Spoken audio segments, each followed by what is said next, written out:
The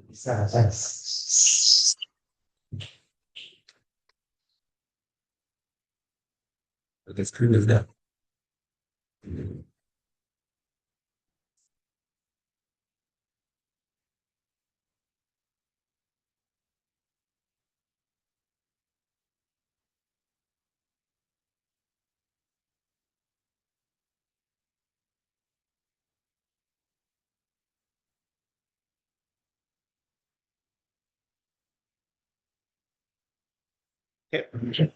Good morning, our distinguished participants.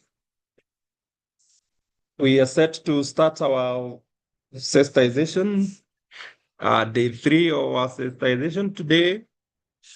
Karibuni sana. We are glad you're here this morning. We wish to formally start our session and my extension to say a big thank you for your availability this morning. I think we need to start off with a word of prayer, then I'll run through the objectives of the day. My colleague Rex, you do say a word of prayer. Let's believe and pray. Heavenly Father, we come before you this morning with thanksgiving. We thank you for the gift of life.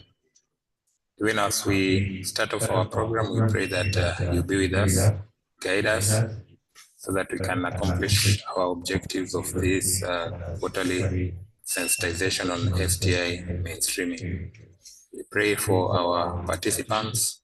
We pray for our facilitators that you'll give them knowledge to be able to guide and lead the MDS effectively for accomplishing this indicator. And even as we accomplish the task ahead of us, we'll remember to give glory and honor back to you. For this I pray, believing and trusting in your holy name. Amen. Amen. Thank you so much, Rolex. Distinguished participants, once again, I want to take this opportunity on behalf of NACOSTI and on behalf of the STI Mainstreaming Committee at NACOSTI to really thank you for your time, a clear demonstration of your dedication for us to have this conversation. So feel welcome, and we are grateful that you are here. We wish to have this conversation today as you prepare to report for your quarter 3. And most of you have been here before. So we are saying another big thank you for the commitment. For those who are attending for the first time, we also wish to welcome you and clearly indicate that this is the way to go. So, nawakaribisha. We are also looking forward also to hear your voice, because this forum is for you. Today, mainly we are dedicating this discussion to our Tvets, and that because why we normally group them, the message is similar, but it's purposely for institutions that have things that are in common. So, but should you have any other participant from any other government sectors, please feel welcome as well, because the message is the same. The objective is the same, is for us to ensure that we are transacting these science, technology, and innovation mainstreaming as a performance contractor. We make it easy. We make it easy for yourself and if indeed for our country. So in a nutshell, I want to say anybody who is online, you're welcome. This is an acoustic commitment that every quarter we'll be having this conversation, and also more so to provide a forum for yourselves, give your comments, to hear your question, and what challenges perhaps you may be facing, so that we are able to address these together, because it is our core business to ensure this is done effectively. We have our section for the comments Q&A section as well. Those are your media, your forum. Raise any comments you want to let us know. any question, any issues that you do have, so that we're able to have that conversation. So allow me to take just a few minutes before we invite the first speaker for the day, just to explain us why we are here this morning. Of course, it is always the same for every quarter because the issues are similar. So what we are looking forward to have a conversation is that this year the performance contract, the STI mainstreaming as a PC indicator, has two aspects or two different groups. And I want to just emphasize this for the sake of emphasis, because we're still finding institutions having a challenge around this, of those we are calling stream A. And indeed, this stream A, stream B doesn't mean much. We are not discriminating in an institution, but for the purpose of this performance indicator, stream A, they are those by the beginning of the financial year have not developed their STI mainstreaming strategy. And it was your opportunity to develop it this year and also to implement the key strategic issues that you pick in there. So that's the component that deal with stream A. Stream B, we are dealing with the institution by the beginning of this financial year. You already had your approved STI mainstreaming strategy, and your aspect this year was to deal with collaboration and partnerships as a key strategic issue, and technology development, protection transfer as a second key strategic issue.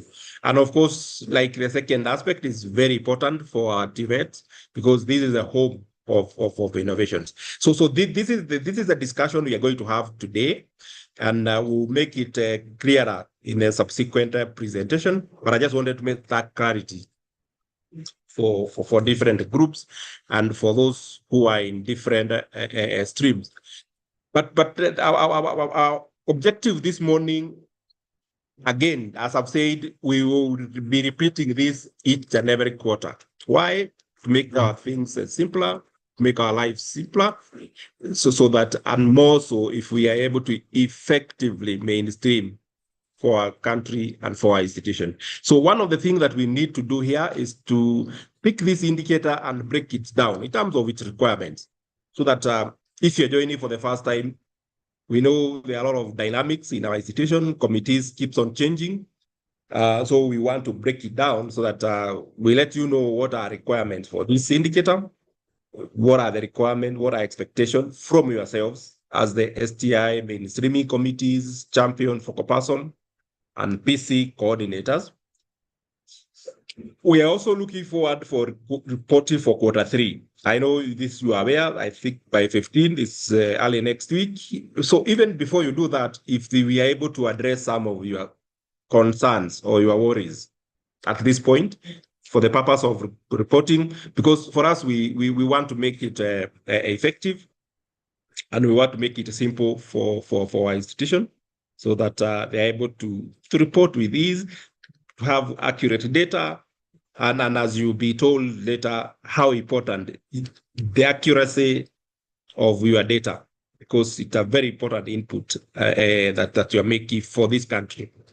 Then we also want to have a conversation around the science, technology, and innovation indicators, what we are calling RSTI indicators. You always give these reports around a number of tables. You who are familiar, there are about 8 or 7 tables that you normally fill.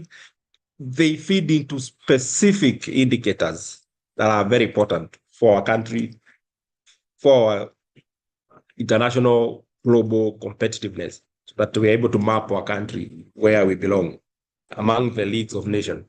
And finally, because again, there has been a lot of issues, because we also want to respond to your concerns that are coming through other channel, the reporting framework, that we take you through the reporting framework. We have gone fully digital, and you'll be taken through that. So this is our wish list. If we are able to have this discussion around these and cover your issues, and more importantly, the things that you're going to raise as your concern, we need to respond to them because you are the wearer of the shoe, you know where it pinch, so that are we able, end of the day, to have this addressed or concerned, so that by the time next week you're reporting with these. But those who have already reported, still there's an opportunity. You still can be empowered to edit or to review what you have already submitted. So this is what will form our discussion today. What we will do quickly, maybe because we had already shared the program with your indulgence, what we will do is that we request you that you allow us to tweak the program a little bit so that we can have some session, some presentation coming before the other. But at the end of the day, we're going to deliver on the content in the program, but more specifically be guided by these objectives. So having said that, ladies and gentlemen, I want to welcome you for the first presentation for the day. And this we're going to have from our first speaker, Javan Mwiti, not so new to yourselves. He is one of our resource person who will take us through the first presentation in terms of breaking down what are your role, what are the requirements for this indicator, so that we are able to be on the same page. Then other presentation as in the program will follow. So thank you so much. Let me stop at that and invite my colleagues, Javan, to take the floor with the first presentation, if that is agreeable.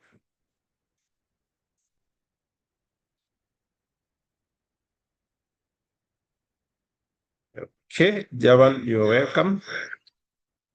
Thank you. A minute, just a minute.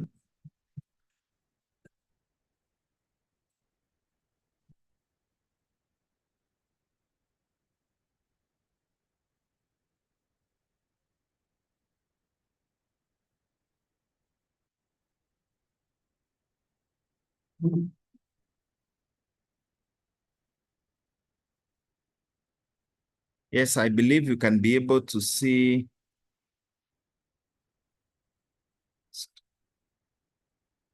I want to make it full mode, just a minute. Okay. Fungu hapa juu. You can find it.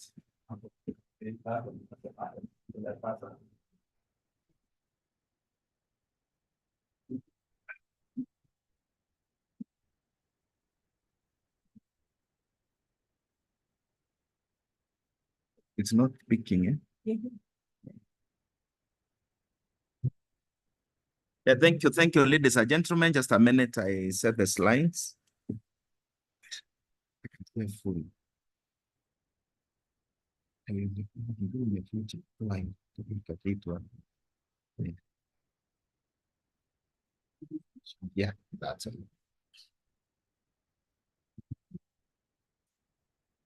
Yes, thank you. Sorry for the delay. As it has been indicated, we shall be looking at, during our session today, we'll be looking at this indicator basically, and more so sharing experiences in terms of the indicator itself. I know most of you have been with us for the period of the last 3 years when this indicator was introduced. And that means we'll have a lot to share in terms of what is the best practice, how are we supposed to, the best way in terms of implementing the indicator. And I know also we have some of us who have joined us maybe this year. Also, it will be an opportunity for you to look, for us to look at, you've been able to implement the indicator probably up to now, that quarter.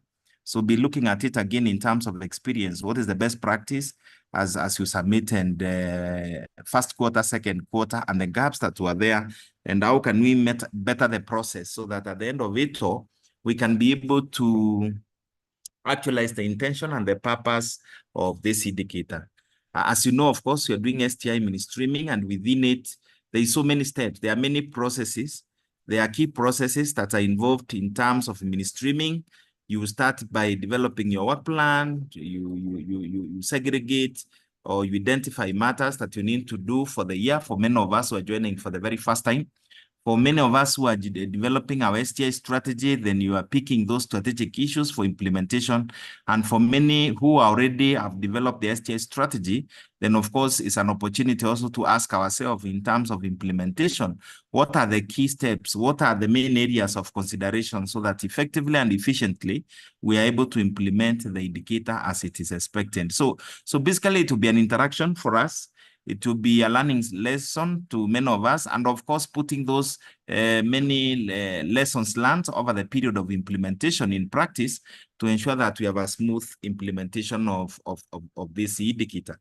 So, ladies and gentlemen, again, we'll have an opportunity to look at the overview in terms of the period of implementation and the many lessons, as I've talked about, that have been input or probably recorded over a period of time that can make us improve and do better.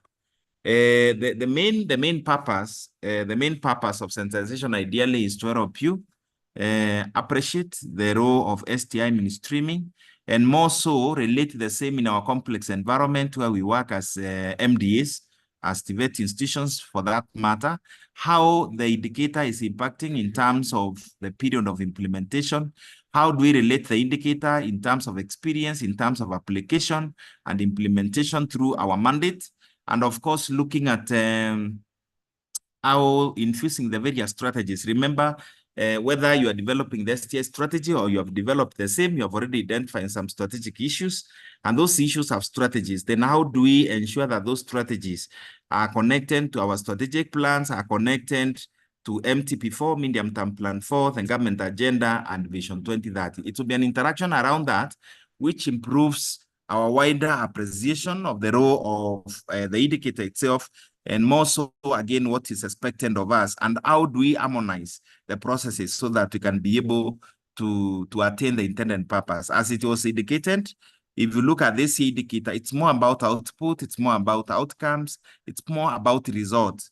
What is the impact of these? Again, we'll be able to interact with that, and I believe that will be very, very important for us.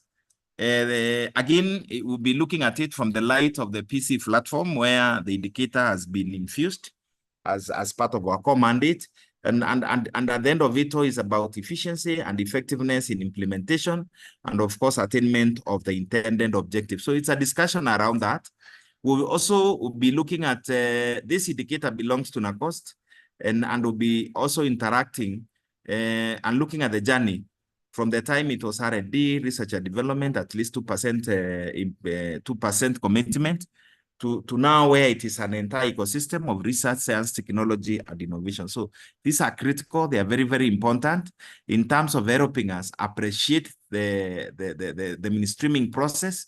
And then the next question is, how do we then customize this to our institutions in terms of value proposition, in terms of the best practice, and of course, benefiting from the main objective of the same. So basically, we'll also have an opportunity to be looking at the impact.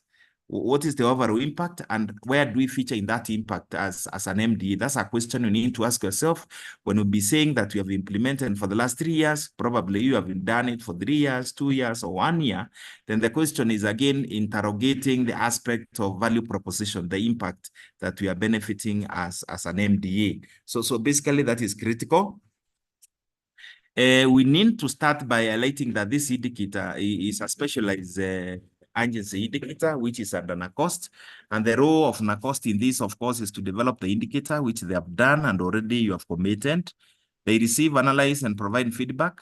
As now you are reporting, we are reporting by 15. The last date for reporting is 15th of next week for this indicator. And most of you being focal person and champions, you know very well that we need to comply with that. Then the question will be, we'll also be interacting. I mean, we'll be looking at the compliance aspect of the 15 days. It's very important. Once NACOST, you send the report to NACOST to analyze and give you a feedback, but also you're expected to work with that feedback and cascade it downwards to address the gaps and the areas that you need to improve on as an MDA. Providing technical support that they are doing today, that's another role of NACOS, that's the one of the indicator. Assess the annual performance of the MDA, that will be done by 30th June this year. And the same, of course, it will show how you have been able to implement the indicator for the last period of time, for the last 3 quarters, 4 quarters, and then you'll be able to get the score, which is also shared. Purpose in this will be emphasized later, but basically investment in STI is for any country is to secure national security, inclusive socio-economic development, and basically to attain the aspirations of Vision 2030 and the medium-term plan 4. Vision 2030 is very clear on the role of STI, science, technology, innovation. The same has been clearly canvassed through the MTP4, the medium-term plan 4, and the government agenda. The better, which is the government agenda for the day. But basically, as we look at this, and I said one of the areas we want to share are the experiences and best practice in terms of implementation. When you look at the indicator is infused within your core mandate, and this is where you plan your programs and activities as an MDA, as a Tvets institution. And then the most important thing is to set those objectives. And once you set the objective, you ensure they are sustained in terms of growth and in terms of outcome. And this is clearly indicated. If you look at the implementation matrix for them that have developed the STI strategy, you realize this is clearly canvassed. Again, when you talk about sustainability of your objectives and outcomes, that is the spirit, of course, of your strategic plan, where you are borrowing in terms of developing your STI strategy or the strategic issues that you canvas, you borrow, you segregate many of them from your strategic plan. So basically it's what you plan for in terms of objective and strategies and activities. And then the next thing is the growth and the intended growth and the outcomes of the same. So basically that is that when you look at science, of course, is creation of knowledge, technology is application of knowledge, and innovation is application of technology. Basically, again, when you look at it, they're interrelated. You may not, if you're not purely in research, you find you're in science. If you're not in science, you're doing a lot of technology and innovation. And these basically happen, or they take place within our institution. I've talked about Vision 2030, and when you talk about Vision 2030, we look at of course, on the 3 pillars, we have the enablers and the macro foundations. And the enablers are 9 in number. And when you look at enabler number 2 is science, technology, and innovation. That tells you that if also you have to look at enabler number 9, information and communication technology, ending droughts, emergencies, you need a lot of technology, you need a lot of innovation. Public sector reforms. As you know, all public sector reforms, they have been driven by STI. There's a lot of technology, there's a lot of innovation in terms of driving public sector reforms. For example, one of the public sector reform is performance contracting. Another sector reform is basically looking at performance management and basically resort-based management. And aspects like RRI, rapid resort initiatives, they are all driven by technology. They are all have an aspect of technology. So basically what I'm saying, if you look keenly at all the infrastructure, looking at enabler number 1 for Vision 2030, that is infrastructure, transport, port, technology, and energy. Again, if you look at it, it's purely driven by technology and innovation. So basically land reforms, for you to have successful land reforms, again, technology, mapping of the land and all that, and innovation will be critical. When you talk about labor and employment, one of the aspects that has been introduced by Public Service Commission is service delivery through innovation. It's an aspect, it's a very big aspect. How do you deliver right or the expected public service delivery through innovation? So innovation becomes critical for you again to attain. So my point is that I can look at the entire Vision 2030. I can look at what you're doing, because Vision 2030 is broken at your level by your strategic plan through the MTP4. Then we realize again science, technology, and innovation plays a critical role in all that we do. Implementation flow, again, for you now, this is of great interest to you, because we still have 1 quarter that is remaining that we need to work on. where you cannot be able to report unless you get it right in terms of implementation flow. You can't get it right. You always need to ensure that the information that you are managing, you are able to do it the right way. You have planned. You have set your objective very well. You have your work plan, which you borrow from the implementation matrix of the STI strategy. And through the implementation again now is where through effective and the right implementation, then basically you are able to report, you're able to establish reporting mechanism, evaluation, reporting and evaluation. You're able, like, for that quarter, for you to be able to report for that quarter well, then you must have implemented what needs to be implemented. You must have done what needs to be done. So this informs your reporting. This informs at the end of it all the score that you'll be able to get as an institution. And a key look at it is within the environment that you're working. You have Vision 2030, you have MTPs, you have your strategic plan, performance management, and performance contracting and all that. So within it, because the indicator runs on PC, the PC itself runs on the strategic plan. So we must be able to get the right target. We must be able to establish the right objectives so that we are able to attain that.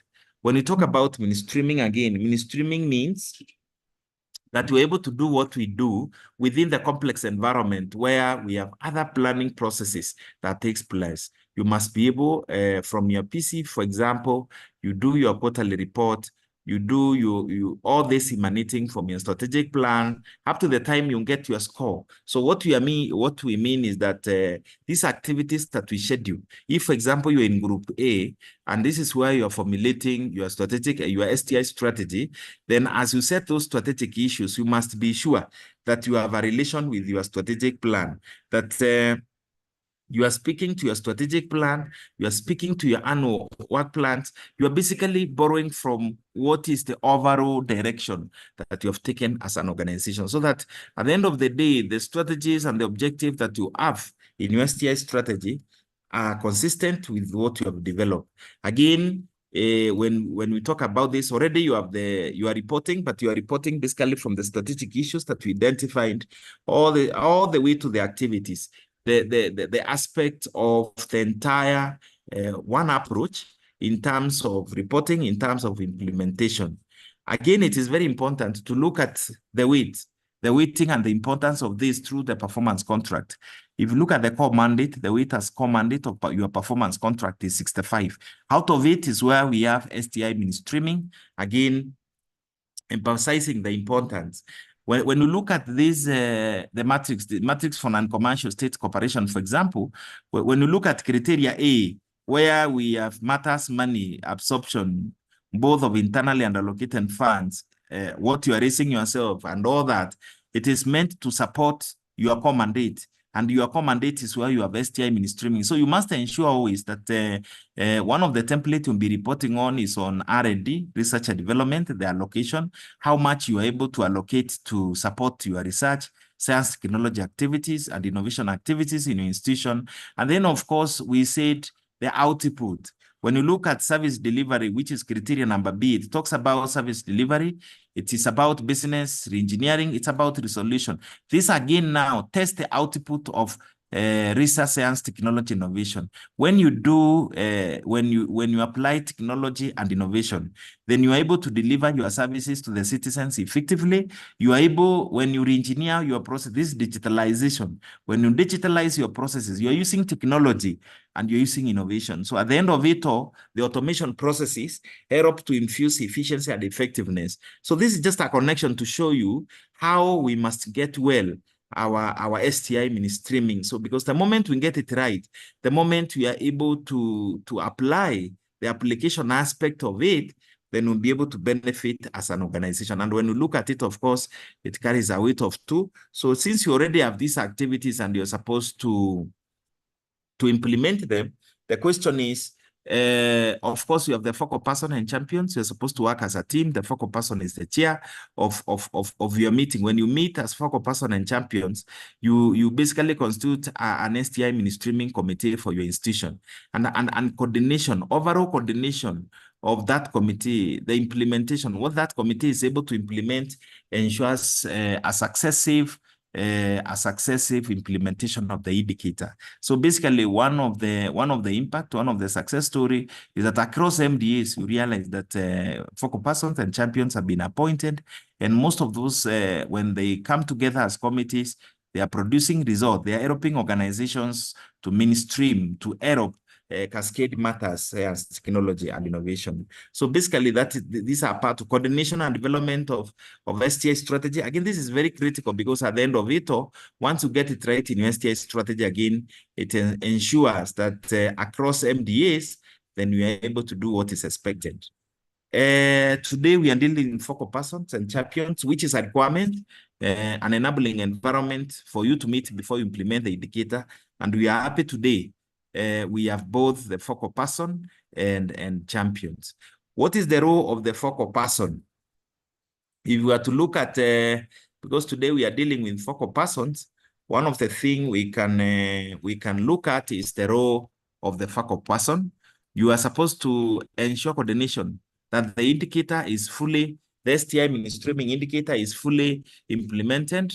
You coordinate to ensure that reports are produced on time. You are supposed to ensure that across MDA, that the champions are able to work within their respective areas, help the process owners to give the report and give the right report. Provide necessary support. For example, like sensitization, like today, it is the role of the focal person to ensure that it is sufficient and adequately undertaken through the institution. So you plan and ensure sensitization and capacity building, providing the support to the various levels. And this you need to do effectively so that at the end of the day, you can talk of a clear, the implementation will be successful. You coordinate the development and implementation of STI strategy. For many of us who are developing, it is the role of the focal person to ensure you guide this process. You completely guide the process so that what needs to be done is done, and the strategy is implemented, and the identified areas within it are done, and done very well. You establish and implement monitoring and evaluation mechanism. Again, you ensure it is effectively monitored. But we said before, monitoring and evaluation, for it to be successful, then implementation must be successful. You must have ensured that those activities that have been identified are implemented, and at the end of the day, you achieve the intended purpose.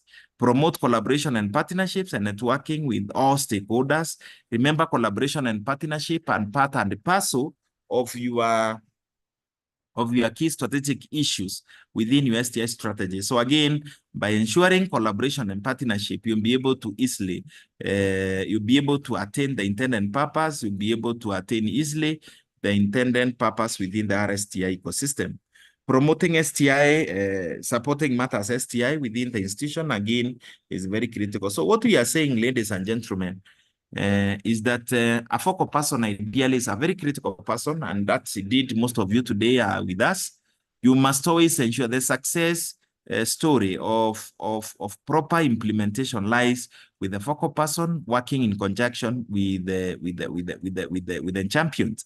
The criteria is always the same. Someone who is passionate about is basically either in top or mid level management, but of very important, someone who is very conversant with matters, research, science, technology, innovation, and you are with us today. And as I end, and as probably we conclude on the focal person, it's always good to know that the focal person is very, very, the implementation, the development and implementation of your STI strategy is in your hands. You're supposed to guide it in terms of development, in terms of implementation, in terms of even ensuring timely approval. Like most of you are developing it in this year, we expect you, like if you do it in first and second quarter, then the focal person should be able to push it so that at least by fourth quarter, it's fully approved, or by that quarter, it's approved, and then you're implementing. So that is critical. Next, of course, are the champions. And in summary, champions are supposed to help day-to-day. They guide in terms of day-to-day implementation. They help you. They help the focal person to ensure that effectively and efficiently the matters STI are fully anchored and they are being implemented across the institution. This happens because in our respective areas, you couldn't have a focal, and champion, for example, in finance. the champion, they are aware of the finance department to understand what needs to be done. And number two, also ensure that the activities and what needs to be captured under that area in the reporting template is done well. So basically, on day-to-day, they perform that function. For effective cascading and ensuring that you're able to take the activities up to the process owners to the lowest level within the organization, again, is the work of the champion. So they ensure that effectively they are cascading, those activities are shared across, those activities of the process owners who identify with them. And at the end of it all, in terms of monitoring and evaluation, again, they help monitor on continuous basis implementation so that as you report, for example, if you have not reported and probably reporting between today and next week, the focal person the champion should be having reports from their respective areas, indicating the level and percentage level of implementation, what could be the challenges. That's a report we expect from the champions, and what needs to be done so that the focal person and again them in their committee as STI mainstreaming committee, they are able to sit down now and say these are Nakos to Royce communicate, for example, the gaps in each of the quarter. You're able to address those gaps. You're able to take those gaps up to the lowest level in the organization. Then number two, other challenges, your feedback mechanism. You should be able to establish a feedback system that tells you getting feedback from the process owners, from the implementers of the various activities where you're in charge as a champion. So that is very critical. Champions are very, very critical. As we write a report, as we ensure credibility of the report, how accurate those reports are reflect the role the champions have played in that respective area. Because it is the responsibility of the champion to help the process owner digest and assimilate what is intended as per the activities committed in the STI strategy. So that is very important. And we want to encourage and thank you as in champions, because indeed, you have done a very good job, and we want you to continue doing it even better by ensuring that all matters related to STI within your area, for example, if in HR, you're in research department, whichever area that you are in, where you represent as a champion, then effectively and efficiently, you do what is expected. Forwarding quarterly report, we expect to now by now. As you prepare the overall report, you forward your individual report. You demonstrate that within your area, what was to be done, how much of it has been done, and probably any challenges. Providing timely information is also very important, because submission of the report should ideally be very, very timely. And I take continuous monitoring and evaluation. This is your day-to-day role, and I think we have talked about it. How do we demonstrate this? Is basically there are those activities specific in your area. You ensure that those activities, for example, in your area, you're supposed to ensure that project and programs, you are in charge of giving that information. So you liaise with whoever is in charge to ensure that those projects and programs within your area actualized, they are taken care of, and they happen as they are planned. To talk about capacity building, again, to demonstrate this from a practical perspective, is like when we build your capacity today, when you give you this information, you go ahead and share the same with your process owners within your respective area so that you can build their capacity, identify things that they are not able to do, and address them through either sensitization, capacity building, and through you and the focal person still, if there are bigger areas that you want to be covered, still the focal person can liaise within a cost and you can be assisted. You promote all those activities and you support the same. So that is the role of focal person and champion. But for champion, for the criteria is basically passion. Someone who is passionate, who can champion and transform and lobby others in implementation of STI mainstreaming.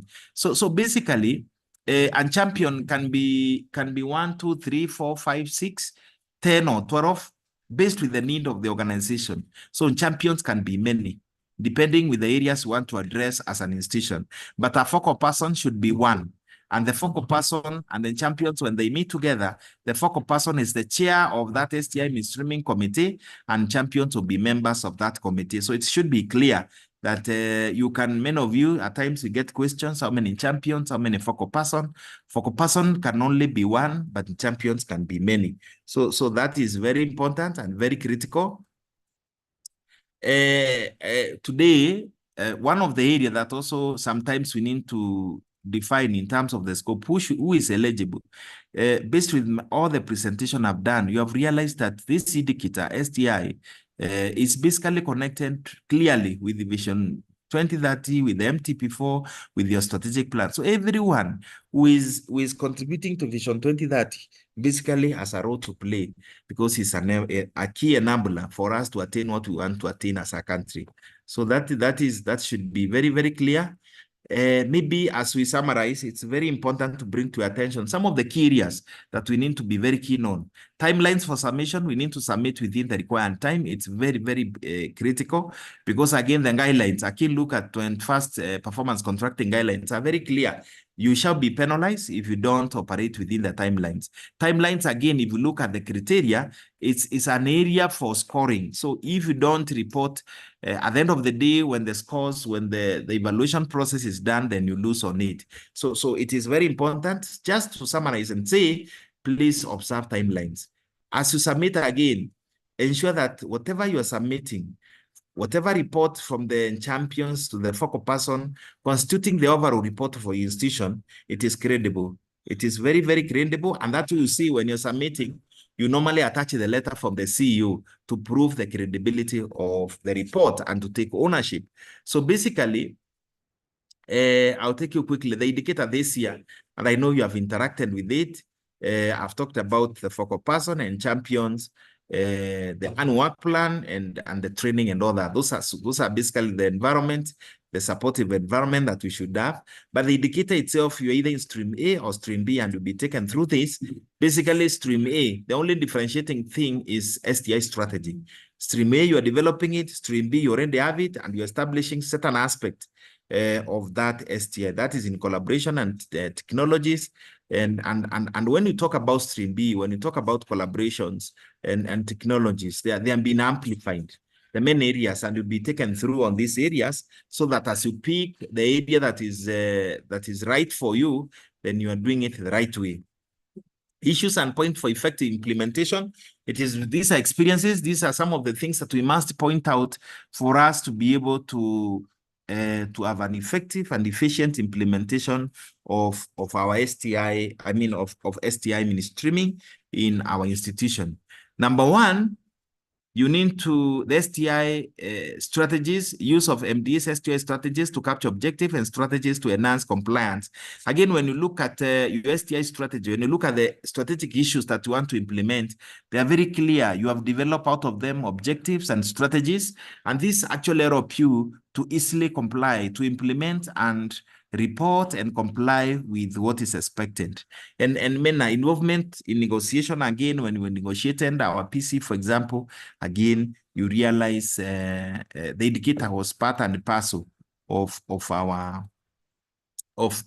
what we committed. Some of the challenges, of course, you have challenges of low budgetary allocation, but one of the greatest, again, low budgetary allocation. But at the end of it all, as an institution, remember you have a commitment under MTP4, under Vision 2030, under your own strategic plan to ensure that you at least allocate at least 2% of budgetary to support matters, science, technology, and innovation.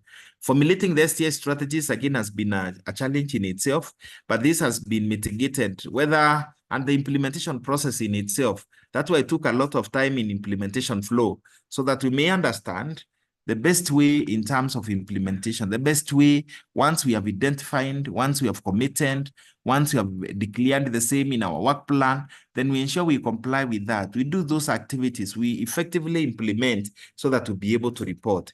Again, a cost is always there for you in case you find you have an issue with your STI strategy, with development, for example, implementation or reporting, then that is taken care. You can always raise it and you'll be error. Challenges in mastering key aspects within the implementation process, again, is an issue. But again, this through sensitization, through continuous sensitization, you are able to be erupted and do what is expected. Formation of STI mainstreaming committees, continuous capacity building, deepening of STI mainstreaming in your mandate, all work are success stories from the time we started implementing up to now. So to many of us who are joining us for the very first time, or probably implementing this for the very first years, we have a lot of good experiences. those committees have demonstrated that they can be able to help MDA to deliver. Continuous capacity building, the one we are doing today, the one you do on your own, the one you can request from NACOST, all those ones are supposed to help you.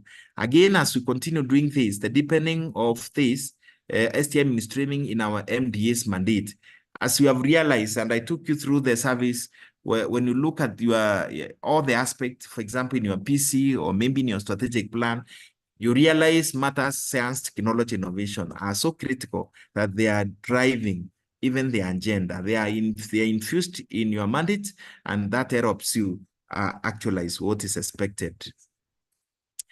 One of the things that we must watch in terms of ensuring effective and effective implementation is basically managing response, feedback. We need to have, as we said, you must have internally a feedback system.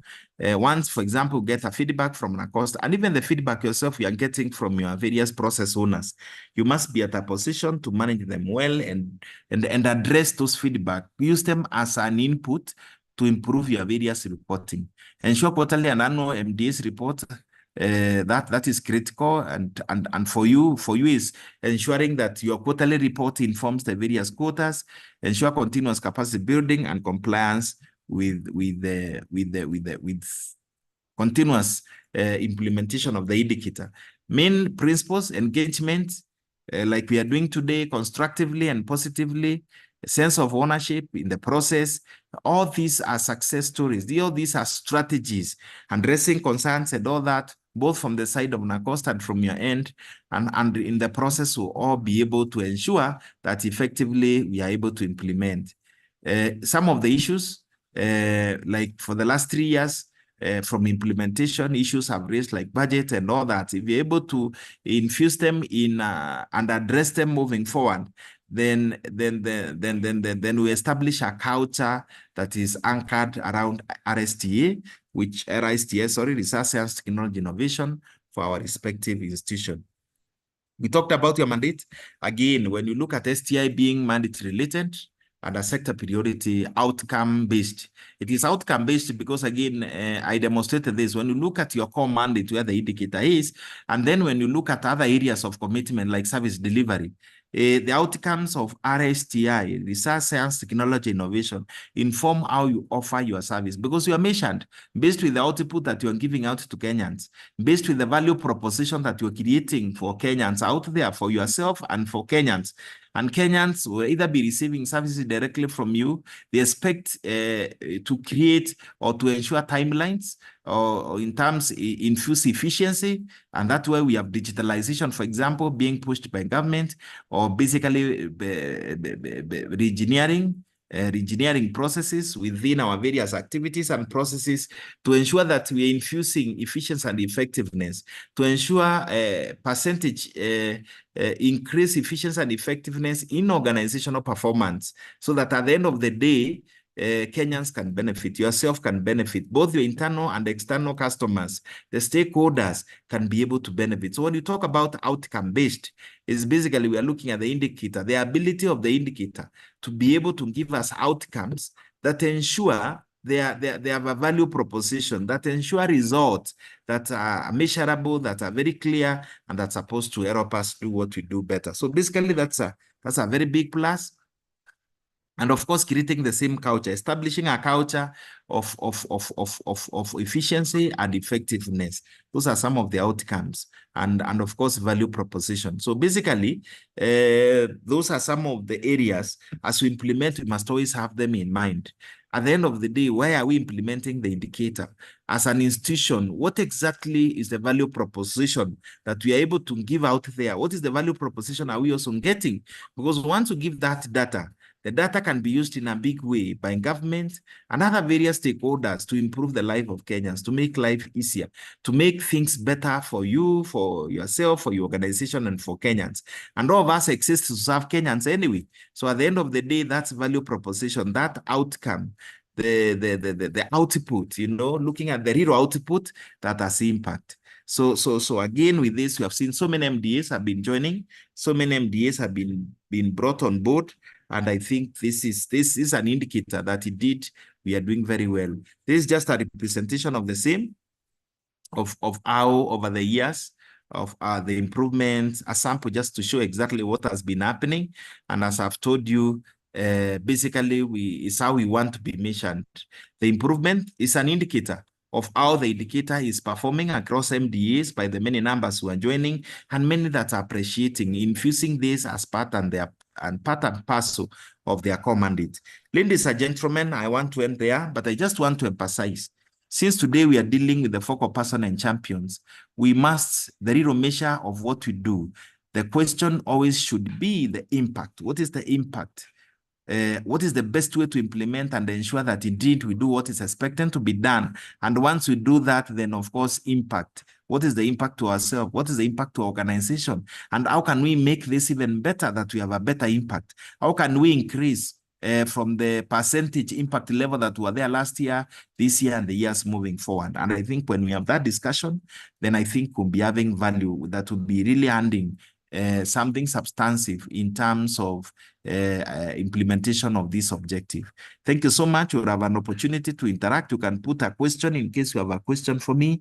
You can put it up. You can write in question and answer. You can do it in the chat, but you'll have an opportunity to interact more and practically look at the best approaches and the best strategies on how we can attain this efficiently and effectively for ourselves, for our organization, and for our country, Kenya. Thank you so much, and God bless you. Back to you, Chair. Okay. Thank you so much, Javan, for that insightful presentation and indeed providing the basis for what we need to do for the next couple of hours. We really wish to thank you for that and providing that clarity. Distinguished participants, we've been taken through your roles, your work, commitments that you need to put through these for it to succeed. And as has been clearly articulated, for this indicator to succeed, these committees, these members who are here online, your role is critical. It's very important. If you get it, articulate it better, that is our selling point. Quickly, I think before we proceed to the next presentation, allow me to invite your question, invite your comments on the chat and the Q&A section for Javan presentation, and any other concern that you have been having around this indicator in terms of the implementation and in terms of what you need to do. Let me do a quick presentation now before our health break, so that I'm able to link what we've been sharing.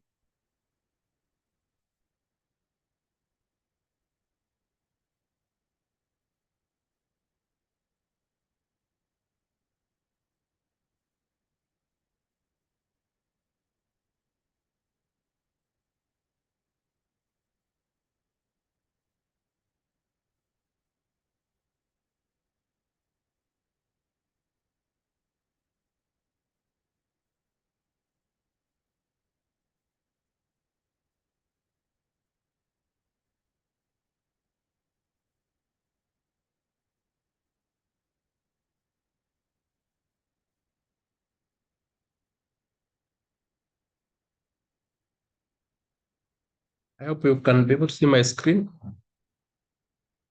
Okay. Great. So ladies and gentlemen, let me now just quickly build on what Javan has laid the basis for us in terms of successful implementation of this indicator. And the next aspect for us to quickly weigh in is your annual work plan and the reporting requirements that are in there. Remember from the very beginning, I had talked about the stream A and the stream B. And remember, I made that distinction that it's not a very distinct line who are in stream A or B, but only is based on that document, STI mainstreaming strategy document for your institution. That's the only category that brings you A or B. And for me, allow me to make an attempt to help you in concretizing what was expected in your work plan. What were you expected to be reporting? Because remember now we are already in Q3. We are reporting for Q3, but we are already in Q4. So we only have a couple of 2.5 months to finish this indicator. And it is very important that we are on the same page so that to avoid some scenarios that we are asking each other, what were you supposed to have done? Did you do? What happened? So that to avoid those kind of questions. So this my focus will be on the what was expected to go into your work plan and what was expected of you and what we were expected to report around that. So if with your permission, quickly allow me to have this section and take about 30, 45 minutes or less.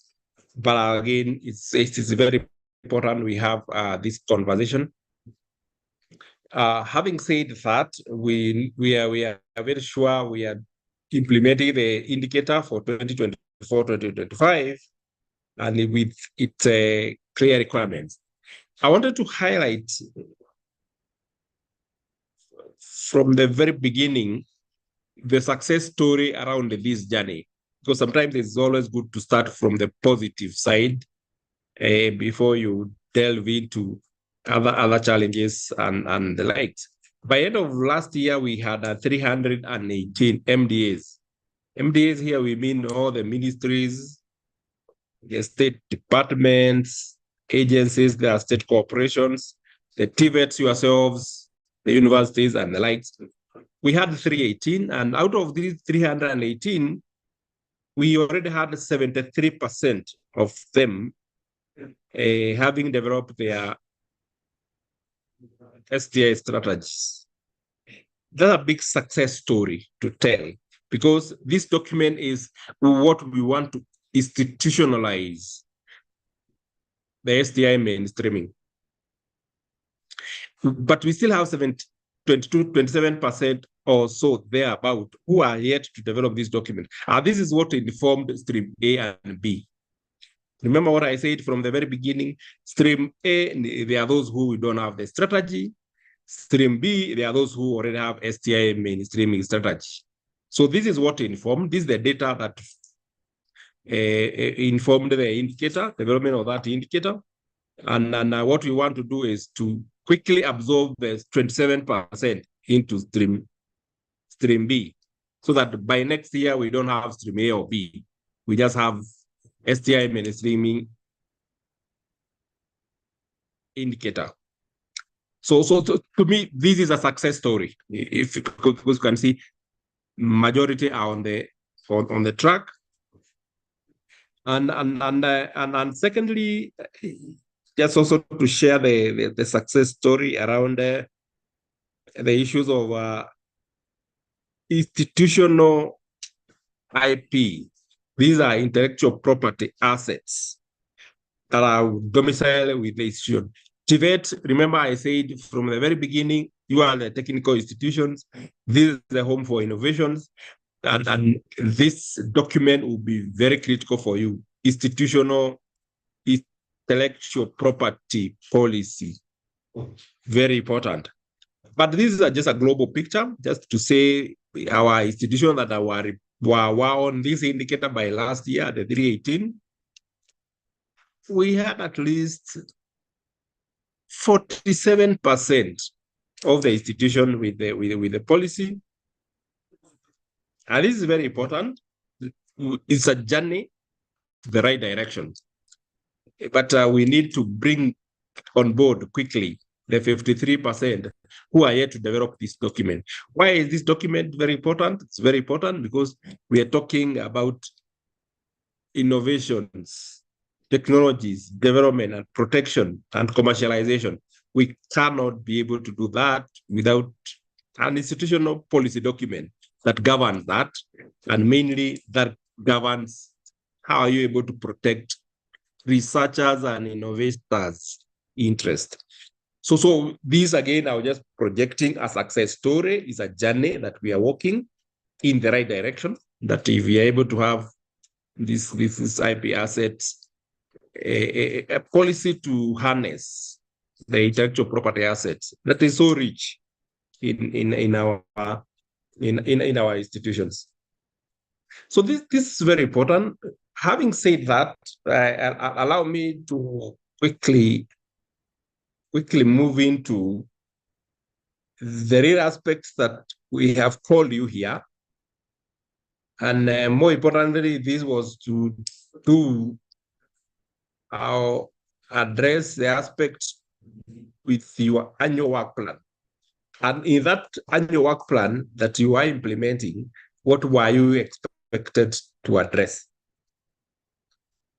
Because remember what I said, this is another performance contract indicator. It may be cross-cutting, but it is in your core mandate. The earlier speaker has alluded to that and has given the proper basis. The more reason now we need to agree that we are sure that you are getting it right. Both stream A and B, it is in your core mandate. And we have provided, through that link, we have provided an elaborate work plan guide with the sub-indicators, as I will show them and as I projected them earlier, and what you are expected to do under each sub-indicator. So your role was only to pick activities that are relevant to yourselves. Very good. So having said that, because through that link, that work plan is provided. One of the things that this year you are expected to do is to report, and you have been reporting. And I want to say this on behalf of NACOSTI, a big thank you because of the data that you've been sharing. It has been grateful, immensely useful for us to map our country. You have a number of tables that you normally use to collect data and report. Good number of yourselves, you have been reporting around this aspect, and we wish to appreciate this. One of the data sets that we normally ask, or the tables, for those who are familiar, there are the Excel tables that you normally fill. It is around the human resource capacity. Why is this important? This is very important at the country level, at the global level, because we need to know what is the human capacity for us in RSTI. RSTI, we are saying, is the research, science, technology, and innovation space. And your staff, as we are speaking to you today, all of you, we can classify you as human resource capacity under RSTI. So we need to get the numbers, we need to get their qualifications, we need to get their qualification against their disciplines. Are they engineers? Are they agriculturalists? Are they people from ICT who we call natural scientists? Or are they in humanities?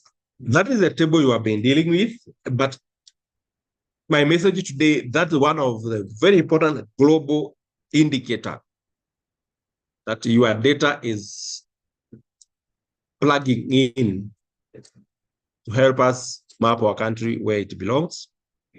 The second indicator we are asking through those many tables that you normally fill has been the issues of infrastructure, facilities and equipment. it is very important because where the world is going is that we are going towards sharing infrastructure. Instead of Tvet A and B buying an equipment worth 100 million, both of you, and it can do the same functionality, why don't we partner and collaborate? So another indicator, very important, infrastructure. What we normally ask is that just let us know any equipment, any facility, any infrastructure that you have deployed in your institute for teaching, for research, or for your core mandate delivery that is worth 500,000 and above. That's what we normally ask those who have interacted with that table, and it will be more emphasized in the next presentation. The other aspect we normally look for, this is both for stream A and B. Remember what I said, stream A and B, the distinction is by the beginning of the year who had a strategy for mainstreaming and who didn't have. But these things are common to across because we are not telling you to do them. We are only asking, what have you been doing? R&D expenditure. What has been your budget that goes to research, science, technology, and innovation? An estimate. And that's why Javan was speaking about champions. STI mainstream champions. We do have a champion from finance who can be able to help, find champion from accounts and help and tell us, oh, this money went for equipment, this went for training, this went for research. So we are able to estimate the expenditure around RSTI. The other aspect is collaborations. You have a table that deals about collaboration. Who are your collaborators? How many are they? How much are they bringing in? What are you working around? Collaboration. And we consider them as input. We are looking more of them as input. Collaborator A, B, C, how much are they bringing to your system? And the other indicator is around the issues of output. In those partnership collaboration agreements that you do have, what are the outputs? You have an MOU with certain university. You have an MOU with a certain research institution. You have an MOU with a certain foreign agency. What are the outputs in there? Are you making some publications? Are you doing some technical reports as the output of that? So we also need to track this so that we see, are these collaborative programs, initiatives useful?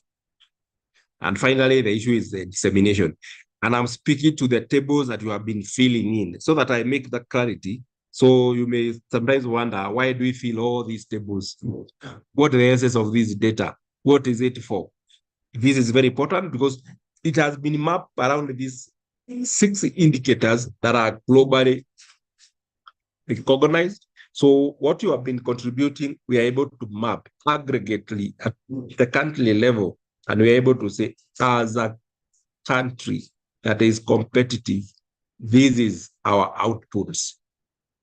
Last year, 2023, 2024 financial year, our research scientific community were able to publish 10,000 papers, 200 papers, 10,000 patents, so many applications.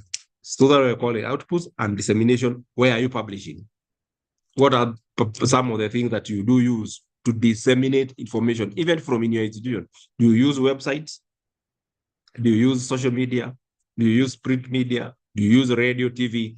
We also need to see and factor in your creativity around how you disseminate it. So this is what form the first part of your work plan, because this is applicable to both A and B.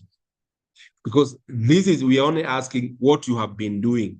The only thing that we are requesting you here, please, kindly, it is accuracy.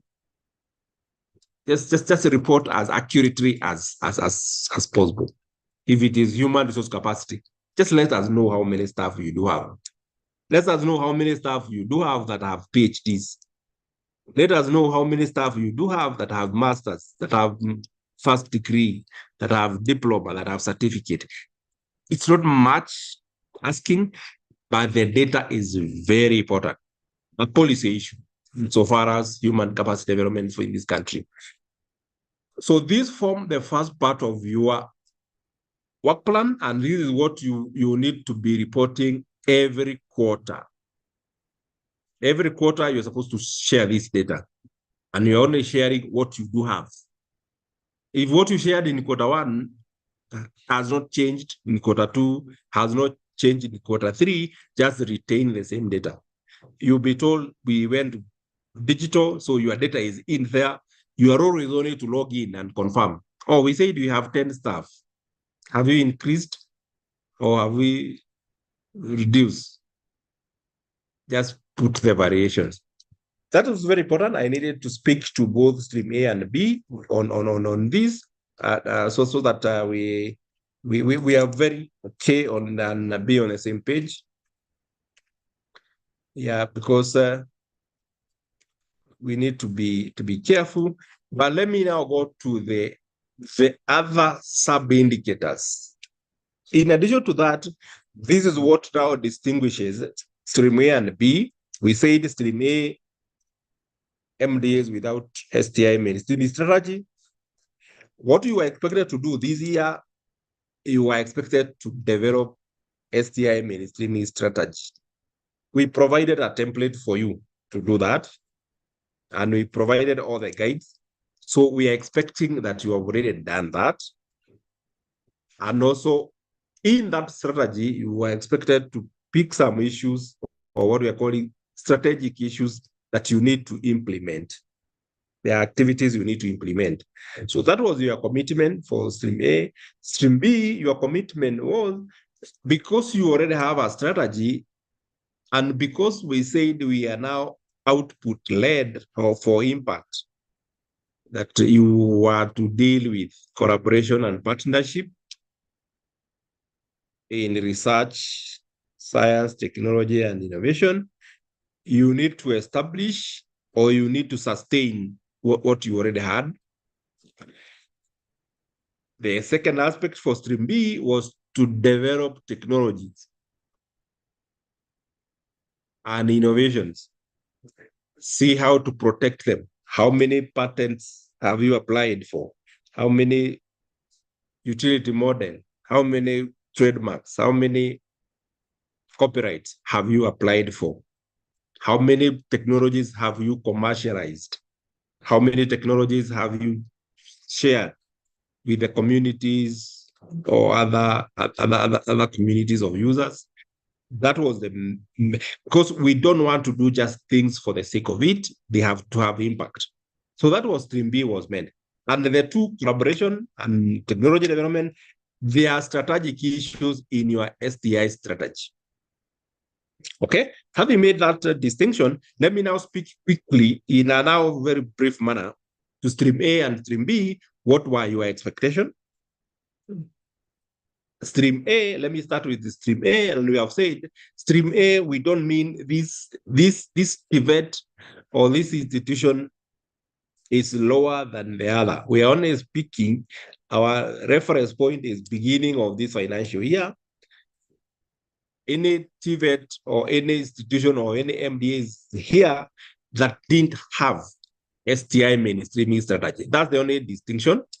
That's what qualify you to stream A, because stream A, you have been given opportunity to develop.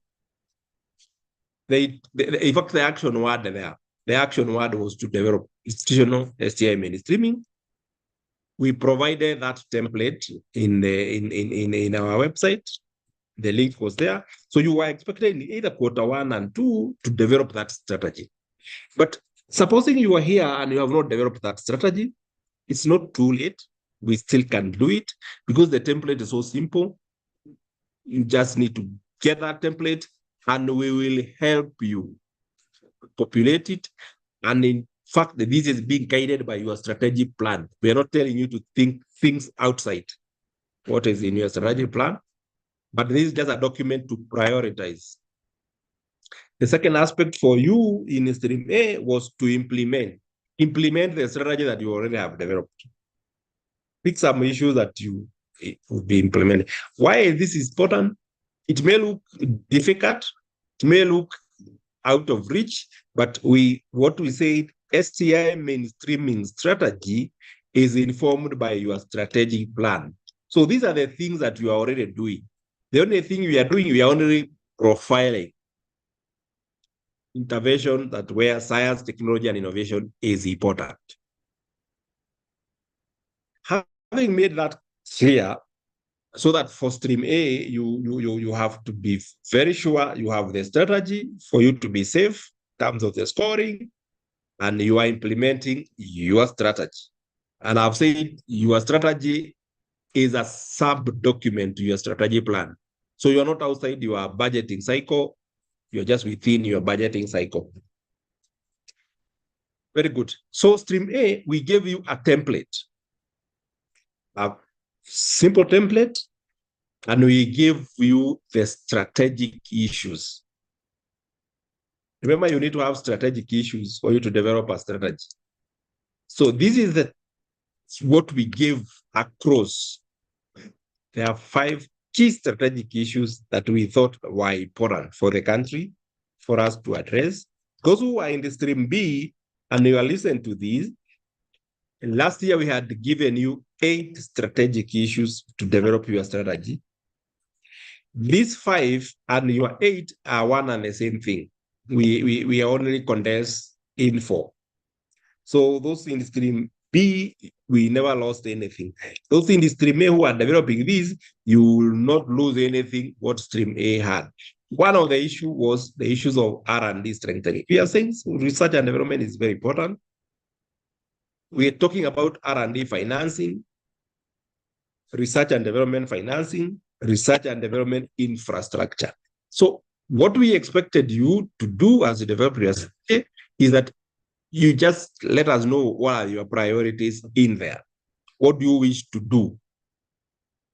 Infrastructure, for example, we are living in a rapidly changing world. The technologies are changing. We are coming with the new technologies that are disruptive. So are your institution ready for this disruption? So we cannot sit pretty and then the world is rapidly changing, then very soon we will be considered or rendered irrelevant. So that's why that is important to yourself, to your institution. That's why it is important to the country. Because as a country, we need to be prepared.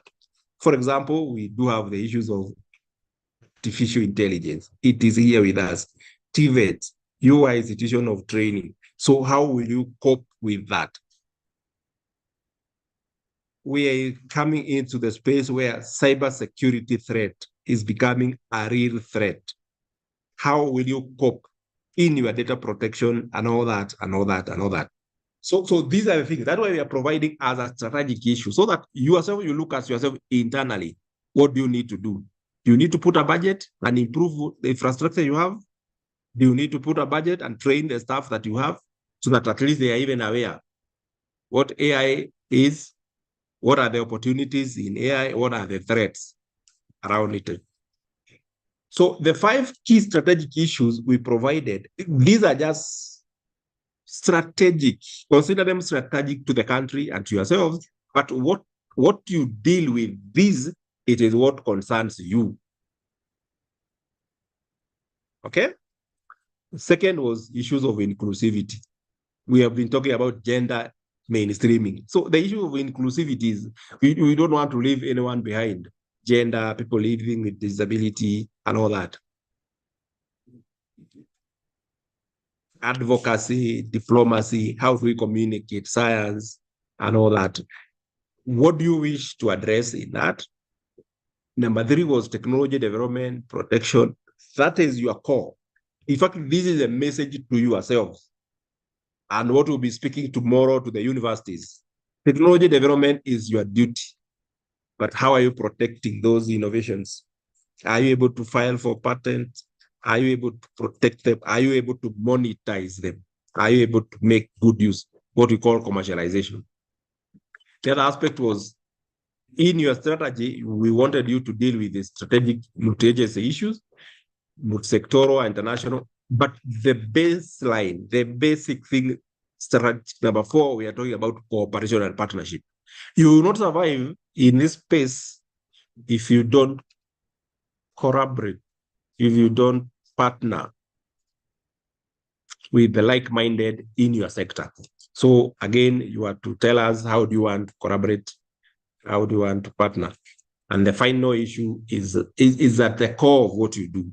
The next generation workforce, talent development. So what are you doing? What would you wish your Tvets institution to do to address this? So that was stream A. Those were the strategic issues that we wanted you to develop your strategy around that. But we don't restrict you to 5. We put others if they are important to yourself.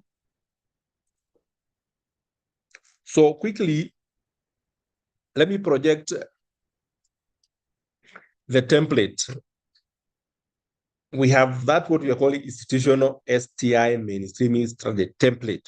We did this template deliberately with a specific guide so that this document, it should not be lengthy. It should be just precise. Institution telling us what they wish to do, who are they, and what are their strengths, and what are that. So we gave a template with 5 chapters. We only just needed you to do your strategy around this. You can log into that link provided in there. You will get that document. And that was your commitment for part 1 of your strategy. That you do develop this strategy and improve it. Sawa. And it is very important, I emphasize, introduction is just about telling us who you are, when were you established, you were established to do what, that document is ready, you know it.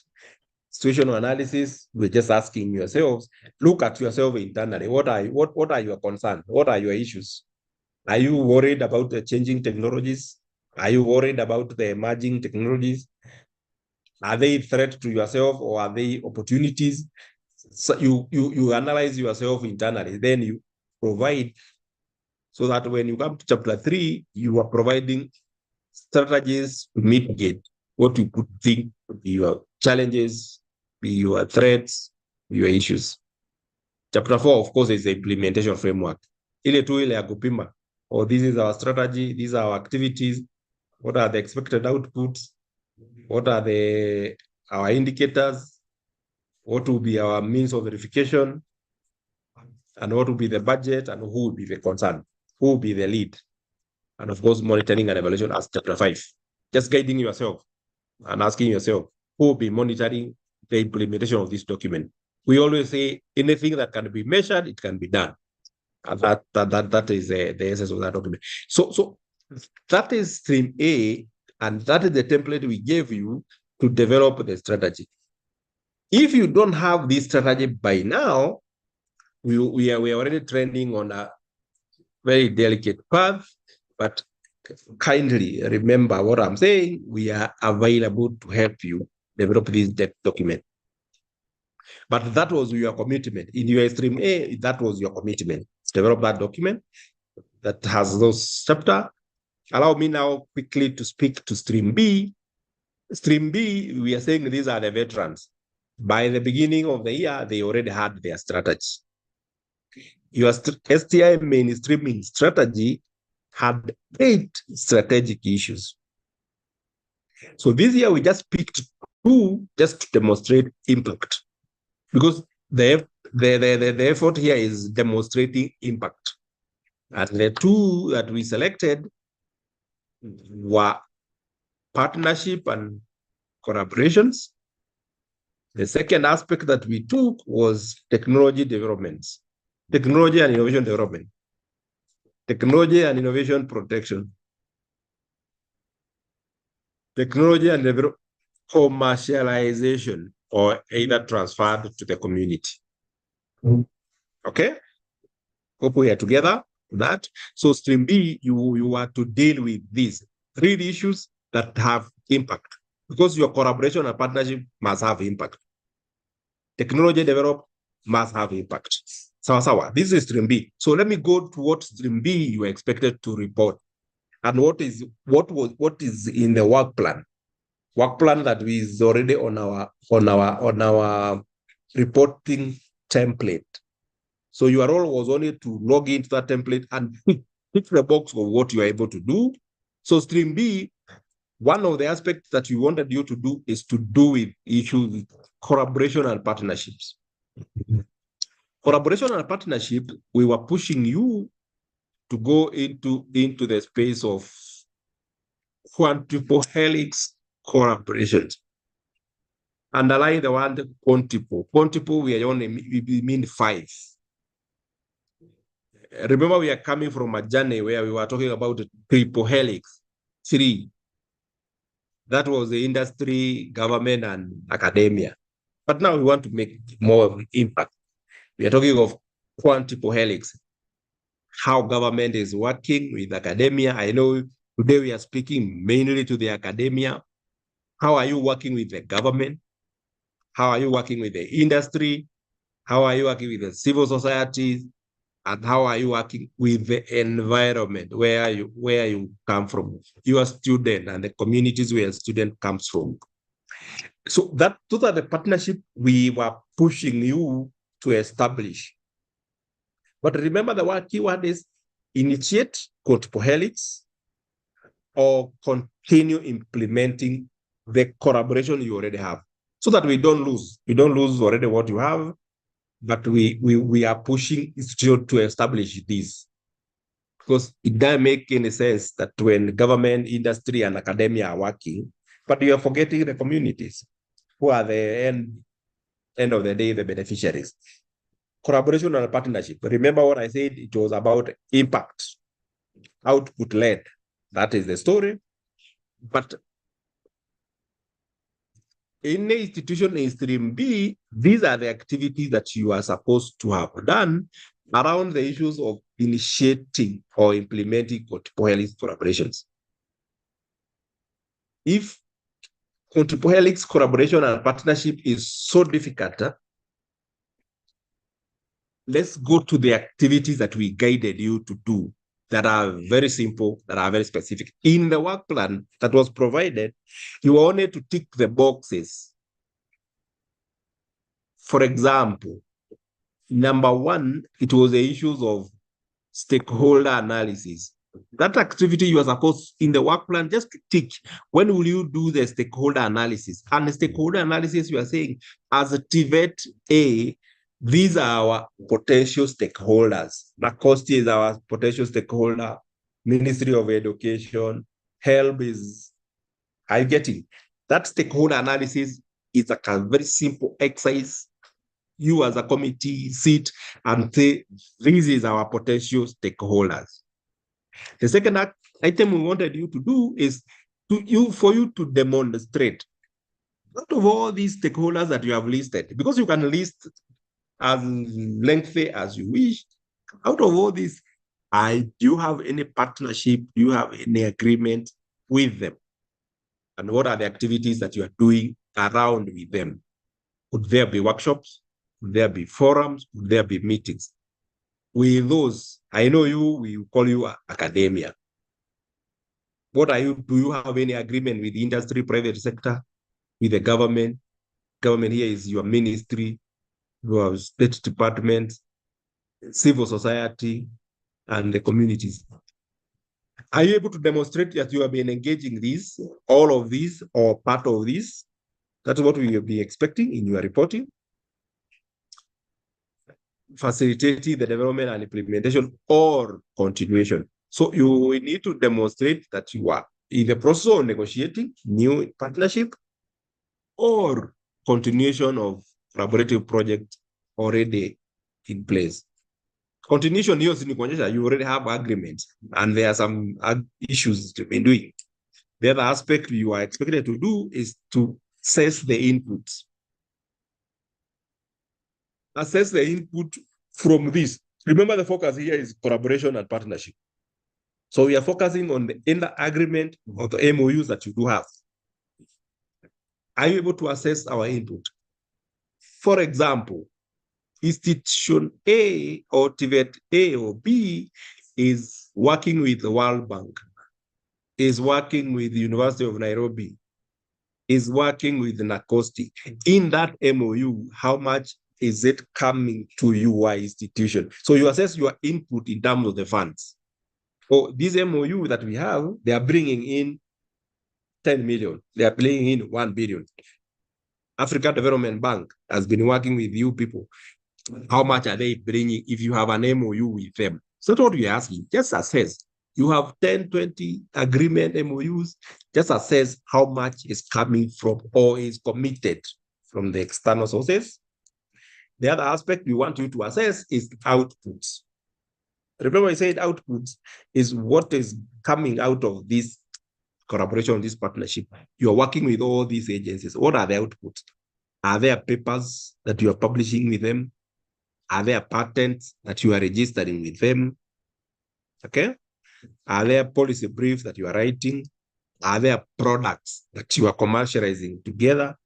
Are there innovations that you are pushing to KIPI for registration jointly? Those are what we call RSTI outputs. But specifically from a certain MOU. So you just tell us our agreement, an MOU with ADB.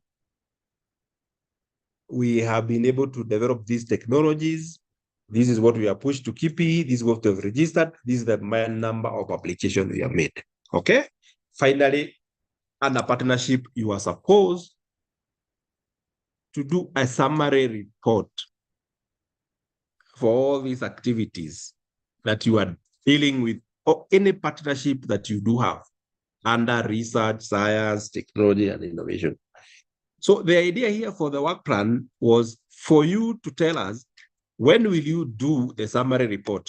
To me, this summary report would come in Q4. So when will you do the analysis in terms of the inputs? That's why you can even do in Q1, because you are dealing with already established MOUs. You can assess, oh, hii MOU inaleta 10 million, hii ingine inaleta 1 million.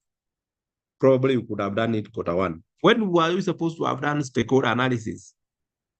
To me, that is a straightforward exercise in Q1. Round table workshops and forums in the continuation of the MOU. To me, that could happen every quarter. Maybe you're having a meeting with ADB, you're having a quarter with the ministry, you're having a meeting with so and so, throughout the quarter. So the work plan, these things are typed for you. Your role was only to tick the box. Hii tutafanya when, hii tutafanya when. Sawa. But now we are in Q3. So for emphasis purposes, that's why I'm emphasizing, so that you get to understand what was expected in partnership and collaboration. It is those 5 things. It is upon you to tell us when and how you wish to report. That is stream B. Stream B, part 2 of your task was technology development, innovations, blah, blah, blah. Very loaded. It's a very loaded word. It's a very loaded term. And then what we gave you, so that I summarize, we gave you a number of options. And about these 5 options, there are so many activities in there. I don't want to go there because in the interest of time. Option 1, we gave you an option that we are calling research and innovation cycle. I know your institution are fully empowered. You are within the innovation cycle, but it's very lengthy because we are talking about the research activities that you are carrying out. So you provide evidence for that, the innovations that are coming through, that you are, number of patents that you are applying, the disclosures. You know, disclosures here, we want institutions that have intellectual property management office or the technology transfer office, how your students, how your lecturers and tutors are able to disclose that I've discovered the thing, but I'm willing to come forward. Research innovation cycle. We are talking about from research, from lab to market, all those activities in there. What you are able to do. That one, there's a number of activities listed there that it's for you to teach what you are able to do. Option number 2 was acquisition and deployment of technologies. I know as a Tvets, you are deploying state-of-art technologies for teaching and research. Those are the things we are asking. Are you able to demonstrate that how you are able to acquire that equipment, what you are able to, are you able to train staff to be able to use that equipment? Were you able to provide evidence that it was within your budget? Are you able to provide evidence that it was procured within the year? That's what we are saying, acquisition. That is very simple. To me, that is doable if you are able to procure any equipment. The other option, I don't think they are applicable to yourself. Financial support. I wouldn't expect Activate to financially support another institution to undertake research. What that option 3 means is that institution that can give another institution to do research, to acquire equipment. I don't expect Activate A to give another Activate B to acquire an equipment. Getting? So that's what option 3 means. Option 4, again, I don't think it's even applicable to yourselves because it means these are for regulatory agencies. They're like Costi and other regulatory agencies that we are able to demonstrate that we were able to regulate the sector. Like NACOST, we were able to make sure anybody who was carrying out research must have a permit, must have an ethical approval. That is it. You can demonstrate because that's how you are transferring technology. That's how you are either protecting the technology. And option 5, it is to oversee the implementation. And I'm seeing that as a role of our ministries and our State Department, that their role is to oversee what you are doing. For them is to demonstrate that they can be able to demonstrate how they did that. To me, if you ask me, I see yourselves, but remember, disclaimer, I was saying we are dealing with the Tvets this morning, but should you have any other participant from other sectors, so please, also you can have a look at that. But I will just say for Tvet institutions and research institutions at the universities, option 1 and 2 is what applicable to yourself. Very easy to demonstrate, very easy to provide evidence. So thank you so much. I wish to bring this presentation to an end at that. And say a big thank you for your attention and for giving us that opportunity to speak to yourself. And if it is agreeable,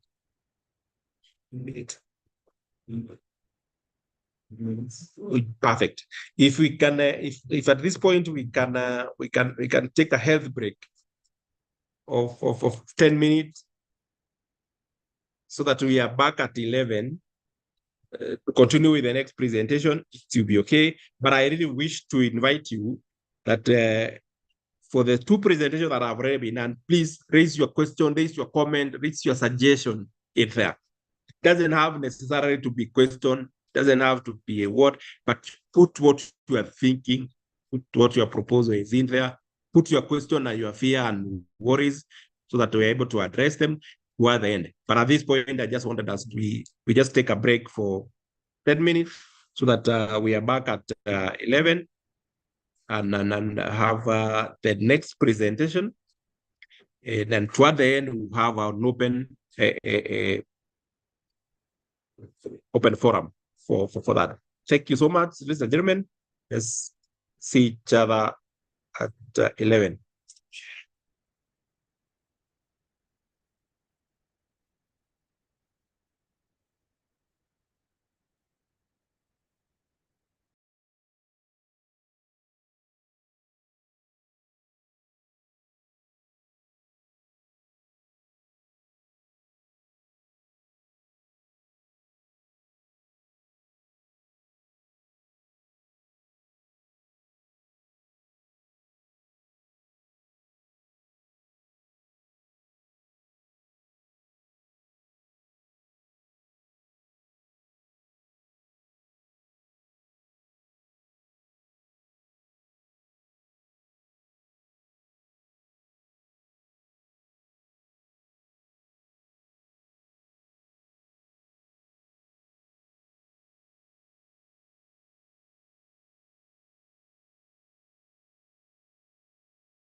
Good morning.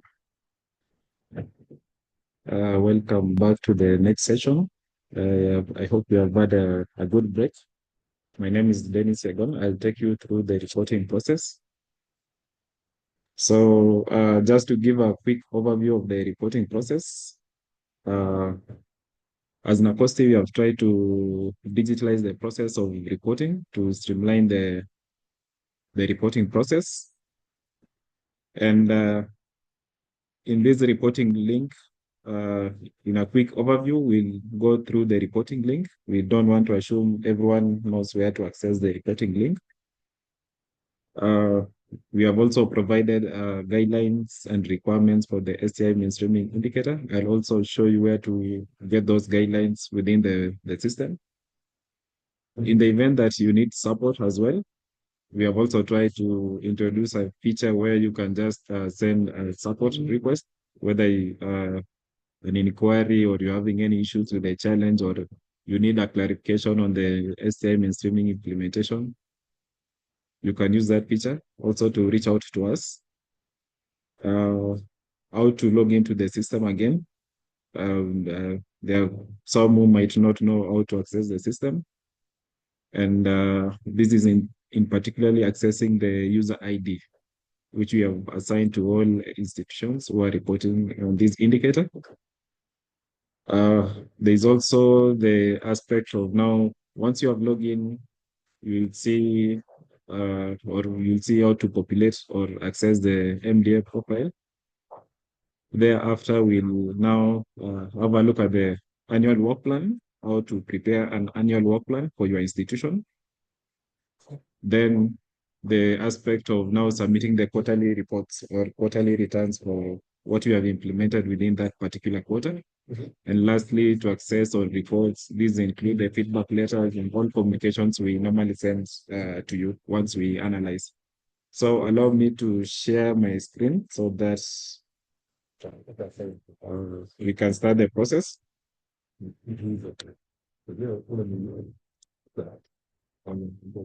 So I've shared my screen. I hope you're able to view what I've shared. So basically, to start the process of reporting, you go to our website. That's the www.nacosti.go.ke. That's the first route. Once you go to the website, at the top, we have a menu. There's a menu on home, about us, programs, services, resources, PCMDS, news, and contacts. So for this session, I'll focus on the menu on PCMDS. That's where now it will take you to the reporting link. So click there. Once you click there, it will open this portal which is being displayed. So basically, this is the portal which now you use to report what you have implemented. So in the event that you know the URL for this portal, you can quickly access directly. That's the stipc.nacosti.go.ke. So at this reporting portal, at the top, you see it has three menus. There is home, institutions, and need help. So at the home page, basically is an index page. It has a banner, as you can see. Then below it, we have provided the guidelines and requirements for the STI mainstreaming PC indicator. We have stated the rationale. So find time to go through the rationale of the indicator. I'm sure it will be helpful for you to really understand about this indicator. Thereafter, we have provided the eligibility. Basically, these are institutions who are eligible to implement this indicator. We have also indicated the list of those categories of institutions, and I'm sure you fit in. Then we have also stated the key activities. And here we have two options here, what we call the stream A and stream B. So for the stream A, these are basically the new entrants or MDS without the institutional STI strategy. And there are two sub-indicators which we expect you to implement within this financial year. I'm sure my colleague has emphasized on it. But just to repeat on, for stream A, you are required to develop an STI strategy. And once you develop that STI strategy, you implement the strategic issues which you have indicated in that strategy. Stream B, and I'm sure majority of you are in stream B, we also have two indicators to implement. There is the indicator on collaboration and partnership. And lastly, or the second one is technologies, innovation protected through the acquisition of IP, commercialized or transferred. Also, my colleague has really emphasized on that. Let me not dwell much on it. But basically, we have two sets of implementation of these indicators. Those who are in stream A, who are new entrants or without STI strategy, and stream B, basically the veteran who have been in this indicator and who has managed to develop the STI strategy. So below it again, we have given some narration on it, but just to point out, as part of now implementing the two indicators, we also expect you to provide RSTI data using the provided templates on the online reporting. Basically, there are about 8 or 7 tables which we expect you to provide data. That's the data on human resource, infrastructure, the expenditure on R&D within your institution. There's the RSTI inputs, RSTI outputs, and also dissemination of the same. Going down, we have also indicated the enabling environment for you to undertake the STI mainstreaming indicator. We expect also an institution to either appoint or reappoint focal persons and champions. And here again, if you want to understand the duties and responsibilities, we have provided a link. Just click on that link, and basically it will load the responsibilities of a focal person. You can go through it if you find time. And below it again, there is also the responsibilities of an STI champions. So the next item, which as part of the enabling environment, we expect institution to develop an annual STI mainstreaming work plan. And ideally, this was to be done during first quarter. So there are instances where there are some institutions who came late. We have allowed them to start with that work plan before now they do the reporting. So even we'll also go through that, as earlier indicated, that I'll show you how to develop or commit to your institutional annual work plan in regards to STI mainstreaming. So there's also, as part of the enabling environment, there's a training for the focal person and champions. We also expect the focal persons and champions to really understand the indicator. And lastly, once we have trained the focal persons, we don't want a scenario where the indicator is seen as a committee affair. So we expect also, once we train the focal persons and champions, we expect them to further now train the entire staff within your respective institution. Down there is an aspect of reporting, which is basically where I am. We have provided a link there. And below it, we have provided what we call the data collection tools. If you click there, you'll access a list of Excel sheets, which you can use to collect data from the respective implementers or respective departments.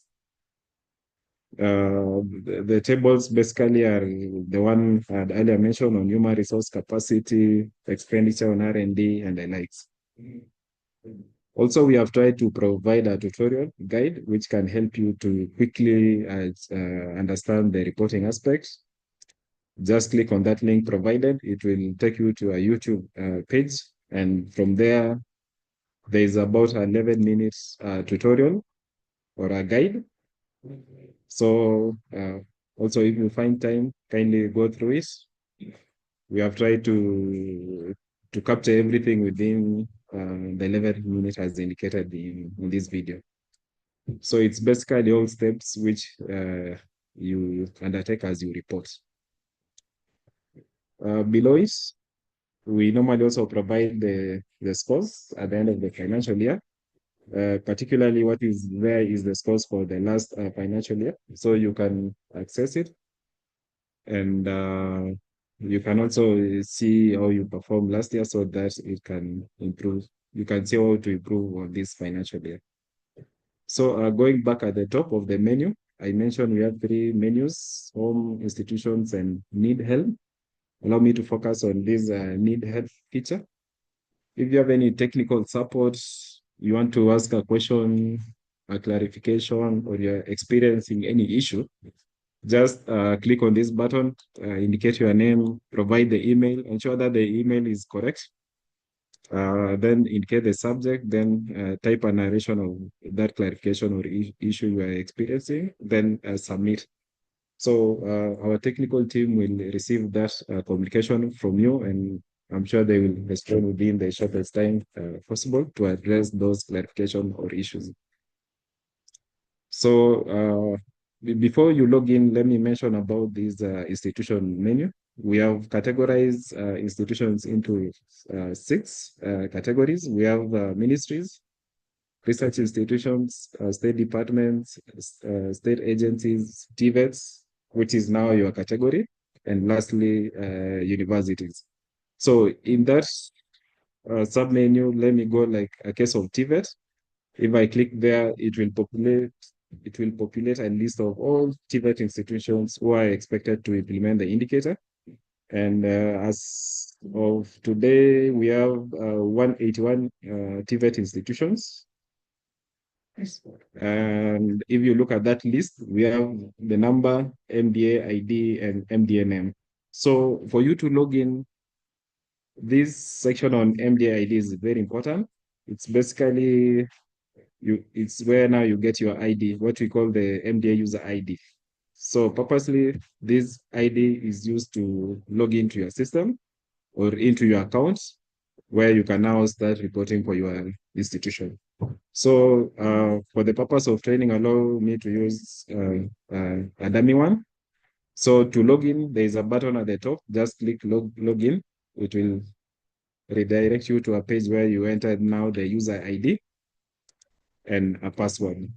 So this MDI user ID I've shown you where to locate. Just go to the menu on institution, go to your respective category, select your institution. I'm sure it's mapped with that MDA user ID. Copy that or note it. Come and input here, then input the password. For the password, we normally share to the respective institution email address, and also in the event that we know the focal person, we also share to the focal persons of the respective institution. So once you get the two, you click the logging in button. So once you access the logging in button, the first place you will land is the MDA profile. And this is basically the institutional details and issues of coordination and capacity building. And lastly, where you can now indicate the stream where you belong. So at the institutional details, we capture the name of institution. We assign that institutional code, which is basically the MDA user ID. We also capture the email address, and this is now where you start populating. The rest, from our side, we populate, we define the name and assign that user ID or code. So as a focal person, we expect you now to populate from the email section. And you have to be very careful when populating this section, because all communication which we normally send, we send to this email address. So ensure that you capture the correct email for the institution. Thereafter, an important section also is on this section of the title of the head of the institution and name of the head of the institution. Kindly also ensure that you capture correctly, because all the feedbacks which we normally share, it picks the details based on what you have input as a focal person. So in the event that you see the details here are not captured, kindly know it's your entire responsibility. Quickly access your system, correct accordingly, and to avoid that miscommunication. So the other aspect is on coordination and capacity building. And basically here we now expect you to indicate the details of the focal person, the status, whether you have appointed or your institutions have appointed a focal person to oversee the implementation of the STI indicator, and also the champions now to support the focal person. Actually, the champions are the one championing the implementation. So here, just indicate whether you have appointed. If yes, you also provide the details of the focal person. Also here, you ensure that you capture the correct email of the focal person, because all communication we share, we normally copy to the focal person. So going down, also there's a section where we require you to indicate the status, whether you have developed the STI strategy for your institution. Also kindly indicate if you have developed, please attach that strategy, because here is what define you now. It determines whether you are in stream A or stream B. So below it, we have the last form where we have indicated stream. Here now you have to be very careful, because you have to select where you belong, stream A or stream B. If you select stream A, it means it will reroute you now to the activities to be done by the stream A. So if you see you have accessed the reporting and you realize that you are assessing probably the sub indicators which were not meant to be done by you, kindly note that you have selected wrongly from this section. So come and adjust to your correct stream, then proceed to update. So once you proceed to update, it will take us to a page on submit reports. If you see at the top there, and at this page you can see we have the financial year, financial quarter, and submit report. So basically here you're able to see a section of you're able to access the reporting link based on a particular financial year and a particular quarter within that financial year. Like for this case, we are expecting you to report on the third quarter for the financial year 2024-2025. And basically it's actually quarter 3. So it should be the last one once you load the section on submit reports. And at the end, you just click submit reports. So you will be also able to see the quarters within a particular financial year you have been able to report. If you see it's green, it means that you haven't submitted the report for that particular quarter. So allow me to proceed now to the quarter 3 link. Let me click submit reports. So once you click the submit reports, you realize the first step it takes us is the work plan implementation. So basically, what is populated there is what I committed in my work plan that I will do within quarter 3. Like for the case of the first section, it's about providing details and submit evidence on RSTI data. And basically, those are table 1 to table 7. So here, I just come and indicate the achievements. For the tables, we don't require attaching evidence, because we already have those tables as you report. So just come and indicate the achievements that's probably table 1 tabulated, table 3 populated, table 4 populated, and the like. Then the other item is on committing that I committed in my work plan that I will submit the data timely. So also as part of the achievement, here come and indicate quarter 3 reported timely. We also don't require evidence on it. Then when you go down now, if you remember, I selected that I belong to stream B. And the 2 sub-indicators which I'm required to implement are issues on collaboration and partnership, and technologies and innovation. So for this particular quarter, you are seeing there are 2 activities which I'm expected to implement, or I was expected to implement during quarter 3. And here, I report on the same. I state the achievements and attach the evidence relating to that achievement. So allow me to clarify something on the work plan. To access the work plan, ideally the work plan was meant to be done during Q1, but we have up to now we are still enabling institutions to access the work plan. Probably there are some institutions who never got it right. So to access, just click on the edit work plan here. And this is basically the work plan which we expect, or we had expected institutions to commit during the first quarter of this financial year. And basically, the work plan entails one item is, or the first item is the appointment of the focal person. Like for my case, I said I will do this during Q1. It doesn't have any budget implication, and the responsibility is normally the head of the institution. Like for your case, it's either the chief principal or the principal. Then the other item which is within the work plan is attending the training for the focal person and champions. And for this, probably for the test, I indicated that this will be done during Q1. No budget implication. Probably it's an online training, and the responsibility lies to the focal person. Sensitizing stuff. For my case, I choose also that one will be done during Q1 and the like. For the tables, this one we expect to all institutions to take the entire quarters, because the tables will be reporting quarterly.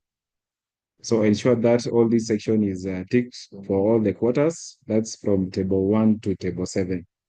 The last one on to undertake self-assessment, ensure that is ticked on the last quarter, because it's basically an annual tool which we will enable it during the last quarter. Also, in this section, there is no budget implication, and basically, and also the responsibility lies with the focal person. Then the timely submission. Also ensure that you take the 4 quarters, and also here there is no budget implication, and the responsibility also lies with the focal person. So this section of the work plan applies to those who are in stream A and stream B. If I click continue, now it will reroute me based on the stream which I belong. If you remember again, I picked for stream B, and you see that activities on collaboration and partnership are here, and also activities for technologies and innovation through acquisition of IP rights, commercialization, and or transfer are also within here. So for the collaboration, those who are in stream B, we expect you to implement the specific activities within which are there. So just pick on the quarter which you implement, indicate the budget, and also indicate the responsibility. So just for the test purpose, like for the collaboration, during the Q3, there are 2 activities which I indicated that I will implement. As you can see here, issues of assess and specify, blah, blah, blah, and also prepare and attach an abstract. So those are the 2 activities I indicated that I will do during Q3. So these are the 2 activities which I'm expected to report on. And you will see that in step 1.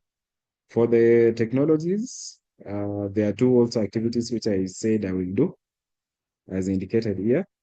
That's the contracting external firms or research institution to develop technology, and technology purchase directly, and the like.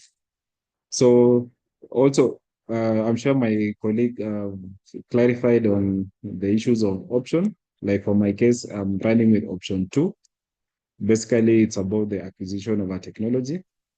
So once you populate the section of option 2, just go down. You can also access your work plan through this link here, the red button where it's indicated view work plan. If you click there, it will load a section on a work plan, or the work plan which you have committed. At the top, it has the institutional details. That's the name of the institution, the category, the stream which you belong, the head of the institution name, and also the focal person name. So this is a work plan which I committed. So you can print and also share with the respective implementer, so that they have a copy of what needs to be done within that particular year. So this is basically, you can print this and share, or you can share with so you can just download and share with the respective implementers or departments.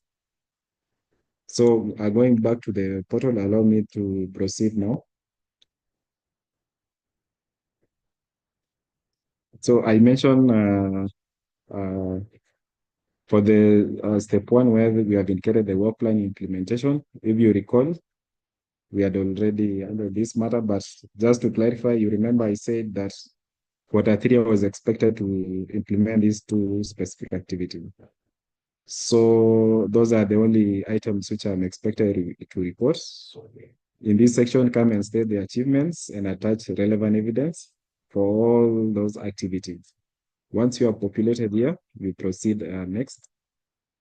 And this section now is on the tables. I'm sure majority of you have been interacting with these tables.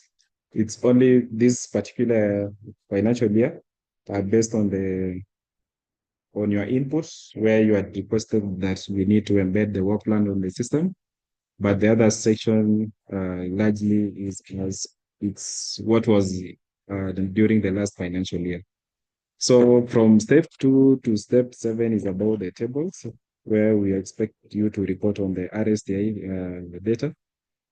And step 1 is about human resource capacity. That's on step 2 and step 3 is about human resource capacity data. And like on step 2, it has 2 sections. At the top here, we are collecting information, let's say the maximum number of staff you can employ, like for the case of Nacoste, I can put, let's say, as Nacoste, we can employ 98. And those who are in post or those currently being employed are 54. And the staff who are offering technical could be, let's say, 16. The staff who are in post and who are non-Kenyans, in most cases here, the figure is 0. It's basically here we are collecting the data of staff who are non-Kenyans. So the other section here is the staff who are non-Kenyans and offering technical. So if this section here on is 0, basically it means also here will be 0. But if you have a number here, probably it could also have a number on non-Kenyans who are offering technical. So kindly indicate. So going downwards is the first table on staff establishment. And here we are collecting the data on in form of a designation, number as per establishment, and current in post. So to add the data, just click here, add, type the title, probably the chief principal, indicate the number as per establishment, and for that particular post, it's normally 1. Indicate whether that post has been filled as substantively, then come and save and proceed. So also here to clarify, don't give the specific titles. Let's say a registrar or human resource officer, just indicate the generic. So once you populate that, click save and continue. The other section now will take us to the data on human resource capacity. And here you provide the current number of staff based on broad area of specialties. And that include agriculture and veterinary sciences, engineering, humanities, medical, or natural sciences. Then we also collecting in form of the gender, that's either female or male, and also age, it could be either 50 or below 50. So to add the data, just come and click add here, select the respective specialty or field of study, indicate the level, it could be a PhD, the gender, whether they're above or below 50, then save. So at the initial point is when you will really feel the pain of populating this table, but once you have populated, if when you are at that particular, when you are reporting, if there is no change, just proceed with save and continue. If there is a small change, locate that area. It could be, let's say, humanities and social science, the level of study or master's, and the female, probably there is addition on this section. Just click add, then come and change that figure to 1, then click save. So you have seen it as saved. So once you have saved on that, proceed to the next step on RSTI equipments. And here we are connecting equipments. That's all active equipments. for RSTI, and it should be which amounts not less than 500,000 or 0.5 million. So we capture the name of the equipment, the date which was installed, the location, the cost of that equipment, and the use of that equipment, and also indicate whether that equipment is currently working or not. And to add is the same. Just click on the add button. Then a pop-up will come where you now populate the list of those equipments as indicated in this table. So not to forget, we have also provided the data collection for those specific tables. Like for this section, you can access the data collection for RSTI equipment here. Just click here and it will download that to an Excel sheet. So once you are populated here, we proceed next on RSTI expenditure. And basically, this is an annual reporting. For the human resource, it's you give the current as it is. RSTI equipments, you give all the current active RSTI equipments. Expenditure is we focus on that particular year, and there are three forms of funding source which are captured in the system. We have the appropriation in aid, that's A in A. Donors is another one, and lastly, the GOK. So populate accordingly. But to clarify on this table, once you are populated during quarter 1, so you are basically reporting what you spend during quarter 3. So come and adjust what was spent during the actual quarter. And that is this column here. So if within this line you spend nothing at that particular quarter, come and indicate 0, just click edit and adjust 0. So from the back end, it's doing what we call the accumulating, so that in the end of the year, it will have done the summation of those actual expenditure on R&D. So let me proceed to the next step of RSTI programs. And basically, we expect institutions to list all RSTI programs being undertaken within your institution within the last 10 years. So to add the data on RSTI programs or projects, just click add button and a list of form will pop up. So populate accordingly, indicate the title of the program, the PI, the start date, end date, the status of that program, the sourcing, the source of fund. It could be the GOK or from A&A, if there is money from the development partner or the private sector, indicate that partner, and that's it. So once you populate these tables, just save and continue. So I expect these, if you have many projects, I expect the list here to be long as well, because it's a list of projects within the last 10 years. So once you populate there, save and continue. Here it takes us to now the section on RSTI outputs. And it's basically cumulative and within the last 20 years as well. Or since your institution was established, whichever lesser. So to add the data on outputs, the same as the other section, click on the add button. Come and tell us we have various forms of outputs. And as I highlighted there are about 20.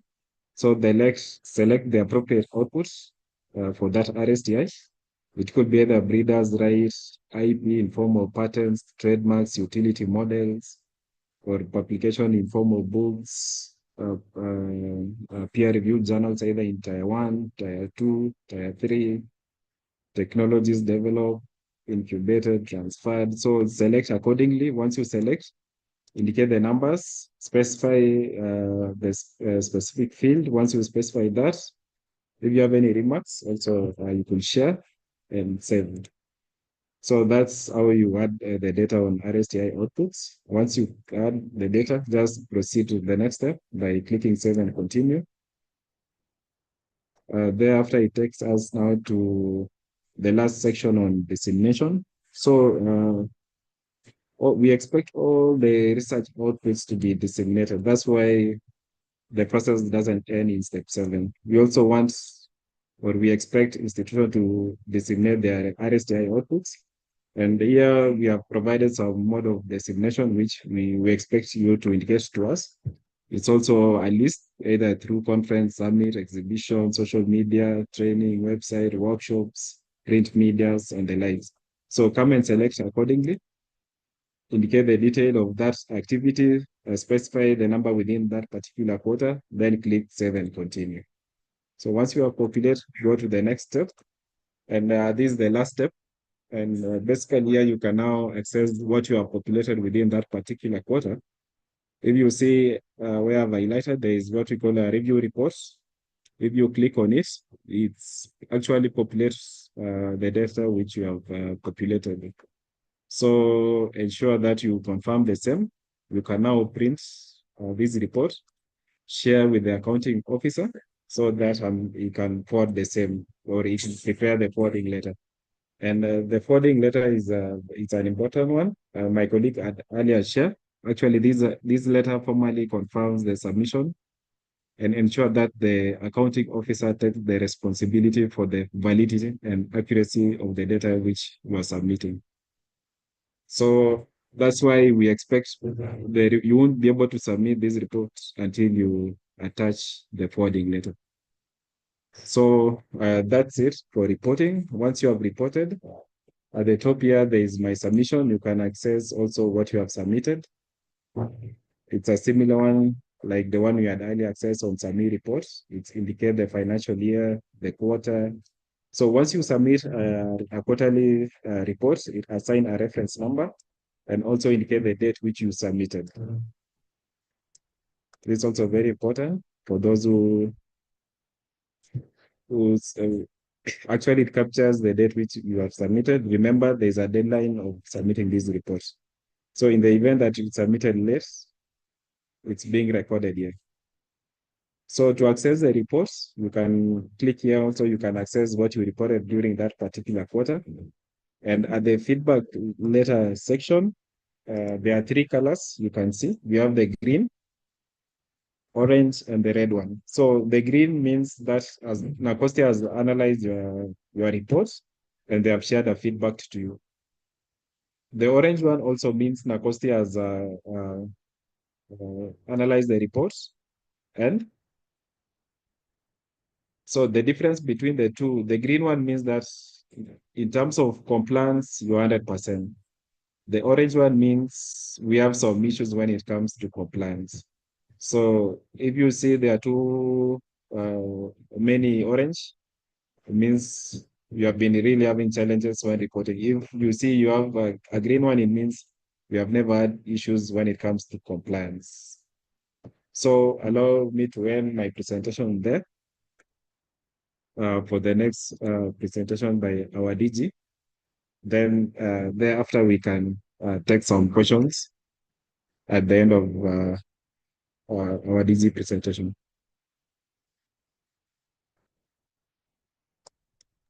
You are muted. Okay, thank you so much, Dennis, for that presentation on the practical aspect in terms of reporting. And indeed, it's a very important critical ingredient for ensuring this STI mainstreaming is correct, because as we are pleading with you, the issues of data accuracy, it is very important, and how you report. We've gone digital. We want to make things simpler.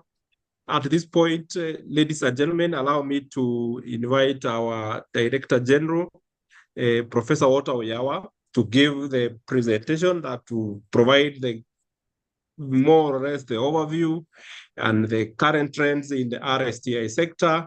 And I'm very sure most of your questions will be answered through this presentation.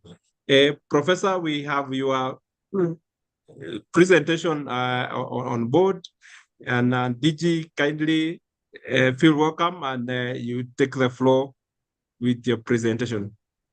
Yes. Thank you very much. Am I audible? Tangigi, am I audible? Yes. Okay, thank you very much. There's an echo in the background. Yeah, thank you very much, distinguished colleagues, and thank you for sparing your time to be with us once more during this quarter. I'm seeing the numbers are quite high, and they have been increasing over the years. Yeah, this time around, we'll have a presentation that focuses more on what is the impact of this STI mainstreaming on the Mwananchi, what's the impact on citizenry, what's the impact of NACOSTI, what's the impact of an institution on citizenry, because that is the main question that is being asked all over. The times have changed, as you have seen, both nationally and globally, especially what is being occasioned by these tariffs, which are worldwide. It's affecting almost every state, including Kenya. So the question which will come to like Tvets and to all MDS in the country, including the private sector, is that what is our contribution to taking Kenya to where we hope our vision was intended to? Allow me to repeat this slide, which has been there for quite a while, that we still maintain on three key aspects. One is that RSTI is a game changer for the realization of global and national agenda. And number two, this is a statement, a famous statement made by the president some 2 or 3 years ago, that nationally the government of Kenya is betting on research, science, technology, innovation in deepening trust and strengthening public confidence in government. So you are part of government, you're part of the public institutions. What you need to ask yourself as a single institutions, what is your contribution? And this is not in terms of what we think as NACOSTI or what you think. It's in terms of the clearly defined metrics. Like when we are saying how many staff do you have? Are you skilling them up? What is your contribution in terms of patenting of the technologies that come out of Tvets? And indeed, Tvets are very good in this. What is your contribution? So it should be on very clear metrics, not based on our subjective definitions. And then lastly, and it's coming in the wake of COVID, is that matters of RSTI is now critical to national security and public safety. And you have seen it. Countries are seeking to overpower each other globally based on technologies. And Kenya should not be left behind. East Africa should not be left behind. Africa should not be left behind. So that's what I really want to spend some 30 or 40 minutes or so to talk about. Yes, and I would want to share the same thing that you have shared, that none other than His Excellency the President has been at the forefront in guiding particularly matters on research, science, technology, innovation. For once, we have somebody who's very keen on science, on research, and on technology. And his statements literally inform on the direction that the country needs to take during its tenure. And he has made some very powerful things. And for those who are joining this for the first time, he established for the first time since our independence a Presidential Advisory Council on Science and Technology. The membership is yet to be formed. I think he'll be the one who will form that at his own time and at his own pleasure. But he has also appointed for the first time a special envoy on technology. And the question again we put to all of us who are gathered here, have we made effort as an institutions or as Tvet institutions through Tveta to reach out to the technology envoy, Mr. Philip Omondi Thigo?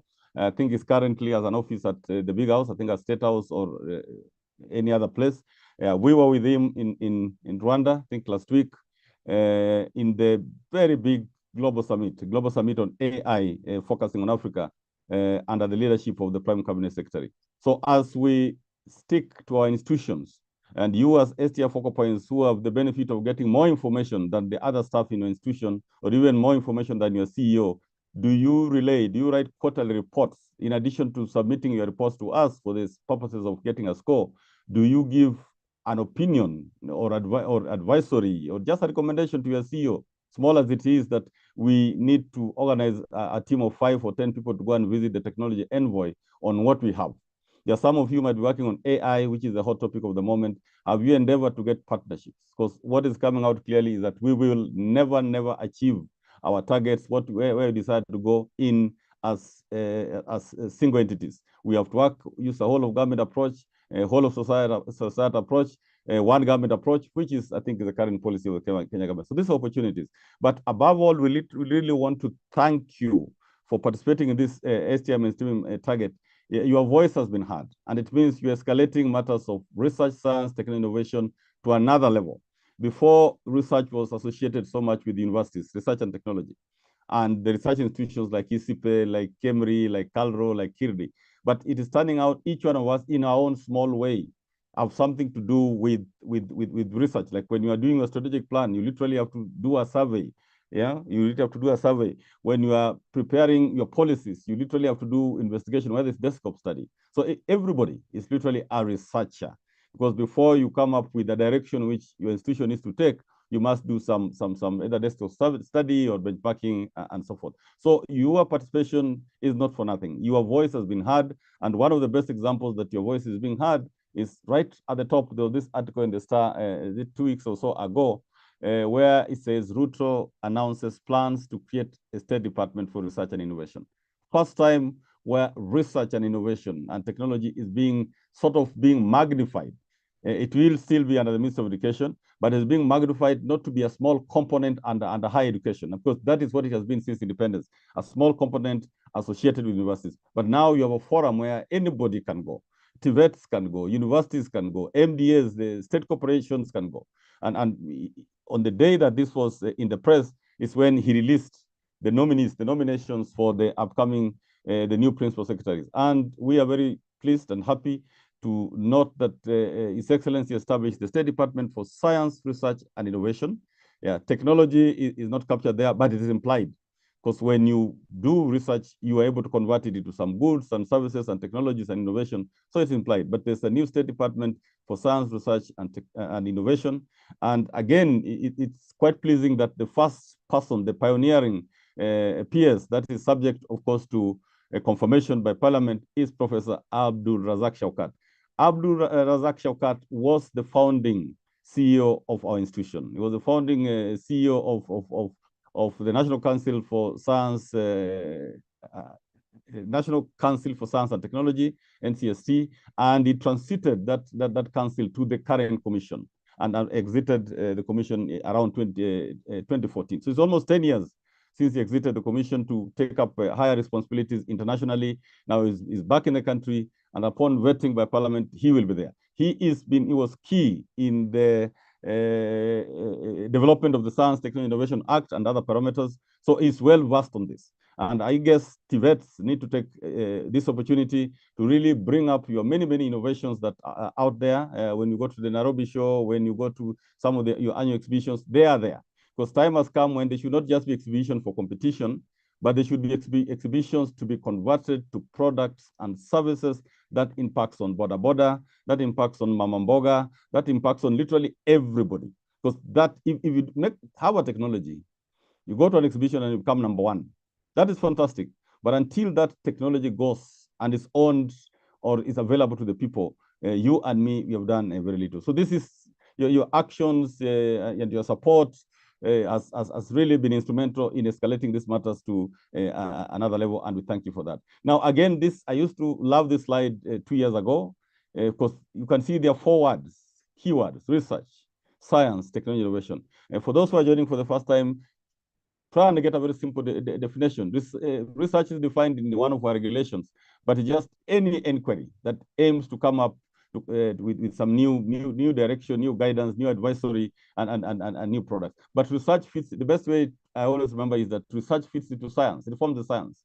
You research and come up with some science, which is an explanation of things that happen in the world. Science fits into technology. As it says, is the application of knowledge. And then technology fits into innovation. Innovation is a key component, the business component. And this is where, as Tvets, you excel over the universities. We at the universities, we go up to technology, we go up to science, wonderful research, publish in international journals and so forth, do conferences, but now converting that knowledge into a product or a service that impacts on the country, it remains a challenge. And this is where Tvets needs to occupy this space very strongly. Yeah, you might not maybe have resources to do very detailed research, but you're able to focus on the area of applied research, where you survey the data and find out what is there, and you now take it to that very final stage of innovation. The only challenge that you're seeing, you have a lot of technologies, but few of you have applied for patenting. Patenting is mandatory for all of us, because that is the time that you know that you own a technology, you own a service, which you can own for 20 years. It gives you 20 years to enjoy the fruits of that technology. At the moment, many of our youngsters, including yourselves, you're coming up with technologies every year, and people take them outside the country. They're experts from outside the country doing espionage. They get these things and convert them into their own IP. You heard of the Shiondo story, you heard of the Shuka story, you have heard of stories, you have heard of biopiracy, where they're getting some of the genes in some of our lakes, like Lake Bogoria and so forth, and converting them. So this is an area which allow me to focus on. It's really the purpose of this presentation, that we were told by the ministry in charge of performance contract that we move away from processes. You can score 100% in the process. You can have a target that this year we'll have 10 policies at Sigalagala TTC, and you'll get them, and you get 100%. But the question is, what has that policy impacted on your institutions or in the surrounding community or in the country? You can have a process that this year we will train 100 staff, and you'll score that target 100%. But is there a change in the conduct of business by those staff? So impact-oriented, and how do you measure impact is extremely key. If I saw what my colleague Yagon was presenting, it was more of now the transfer of technology. That's what we have been directed. It's not NACOST that created that, but we are being asked, you have been having this target, and people are scoring 100% and 90% and 80%, but really, can we really feel it out there?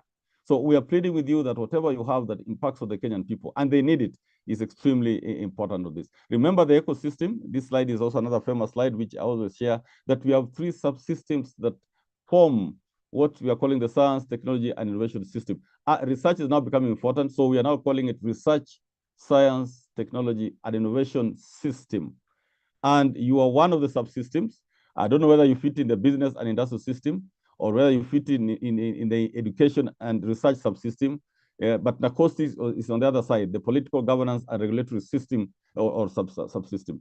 The challenges I've always said is on the business and industrial system, how to link up with them, because people are working in silos. You'll find the Minister of Industry doing their thing, the Minister of Agriculture doing their thing, the Minister of Education doing their thing, and where they converge, it's a problem. So NACOST at least has been empowered to keep on encouraging and promoting a multi-sectoral approach, a whole of one government approach, a multi-agency approach in the things that we do. It is very difficult for you to come up with the technology alone, even to get the resources to do that. So the time has come where we really need to have in each institution probably a team which just explores on partnership, whether local, whether regional, whether Africa-wide, whether international. Coming to that, I would just want to mention that probably with what is happening in the country, the formation of the State Department for Research Science or Science Research and Innovation, seems to be moving closely benchmark with the US, where you can see matters of research is escalated to the presidency. You can see in that diagram, Dr. Gege, I hope I'm still online. Yes? Yes, Prof. Yes, okay, thank you. I'm just avoiding a situation where I could be speaking to myself. You can see in the USA, matters of research science has been escalated to the highest levels. The 3 key organs, they are NACOST reports to the presidency. They are like DRST, the Directorate of Research Science, particularly in our ministry, reports to the presidency, and the Presidential Advisory Council reports to the presidency. And it brings everybody on board: the security sector, the policy sector, the business sector, the science sector, the education sector. They are forced to work together and all reporting to the presidency. So we are heading there. I think we're heading there where matters escalated. And when it's escalated like this, then the funding also increases. The funding priorities depend on the level of your priority. So if research is not considered seriously by Parliament, then you'll get little funding. But when it's taken as a priority, as a matter of life-saving, then you're able to get the resources like what is captured in the STI Act, that 2% of GDP. The 2% of GDP is over around 130, 140 billion annually. Now, when that is done, Tvets will have their share. In fact, the new change in the STI Act is there's a statement which says that the National Research Fund, should they receive that 2%, they will have a formula to share it with the universities, to share it with Tvets, and to share it with other research institutions. So if that were to come, then you'll have that money. But for now, it is very little, almost like 300 million to NRF, which is not enough. And that one is even for administrative cost and salaries and so forth. So the higher you escalate matters of technology, which Tvets are very good at, matters of innovation, the higher you escalate it, the higher it becomes a high level priority, and the more money is allocated to it. And with money allocated to it, you are able to achieve some of the dreams that your staff in your institution would desire. And the same with China. This is also, you can Google this. will give you this slide. You can see the State Steering Committee of Science and Technology reporting to the Premier. You go ahead, the Prime Minister in Japan, the equivalent of Nakosti is hosted right inside the Prime Minister's office. You go to Singapore, you can see the Research, Innovation and Enterprise Council is right inside the Prime Minister's office. The big advantage in escalating this is that you are given a priority. The resources are scarce. The resources are scarce. You hear things like university funding model. It's because it's a high level priority for Kenyans. Yeah? When you take your child qualifies to join a university, yes, it's a high level public interest. So it's always given priority in the news, in consideration and so forth. So as it also becomes a high level consideration, you'd want a scenario where your research, your innovation also becomes a high level. If you have an institution, one of the institutions, whether it's the Kiambu National Polytechnic or whether it's the Coast National Polytechnic, yeah, where you are saying that we want to build or come up with the first car for Kenya, then you allocated funds and resources and you do it in a multi-sector approach in a secure environment, you're able to achieve that. So that is the emphasis that we do. Now, the real gist of the presentation this time, as we're saying, we're moving away from the processes, and we've spent the last 2 years talking about what STM mainstreaming is all about, is what is our relationship with the society? Who are the societies? I believe each one of our institutions, we have a local community. As I said, whether you're in the coast, whether you're in the northeastern, whether you're in the eastern, whether you're in central province, whether you're in western province, whether you're in Rift Valley, you have a local community. And ordinarily, you're supposed to impact that local community in terms of job creation, in terms of implements maybe for farming, in terms of implements for trade. You're supposed to come up with ideas to impact. In most of some of the countries, for those who have traveled or did their part of their programs abroad, you'll find where there's a university, there's an impact in that local community. And it's happening in Kenya. I know, like the university that I come from, JKUAT, it started as a small institution, but it has impacted Juja so much. You come to KU, it has impacted on Kawasaki so much. So time is also now ripe when the presence of a Tvet institution impacts. People are saying, because of that institution being here, I'm now earning my living. Yes, there are jobs which have been created, the opportunity to supply food and products to the students. That is when you become a matter of national interest. So again, just to repeat, we're talking now of social entrepreneurship. What's the impact and our impact on Mama Mboga? What's the impact on Mukulima? What's the impact on Boda? So I'll skip on this one and just to go and say this slide has been there, just to reiterate that our value proposition in STM mainstreaming is always your presence, the information that you give us is relayed to the relevant government organs and beyond as part of improving Kenya's global competitiveness. It imparts a culture of creativity, innovativeness, because it's a lifelong activity. Learning, studying, creativity, innovativeness is a lifelong. And things keep on changing. The things that we learned in our generation has completely changed. Now we are talking of AI taking over everything. Things have completely changed. So also ensures implementation of whole of government approach. We are also able to guarantee or enhance national security simply by ensuring every agency. Yeah, we had the first day we had the state departments and ministries, and inside there you'll see the Ministry of Foreign Affairs, the Ministry of Industry and Trade. The STM is just meant to encourage them to deploy or infuse research, science, technology, innovation into their systems.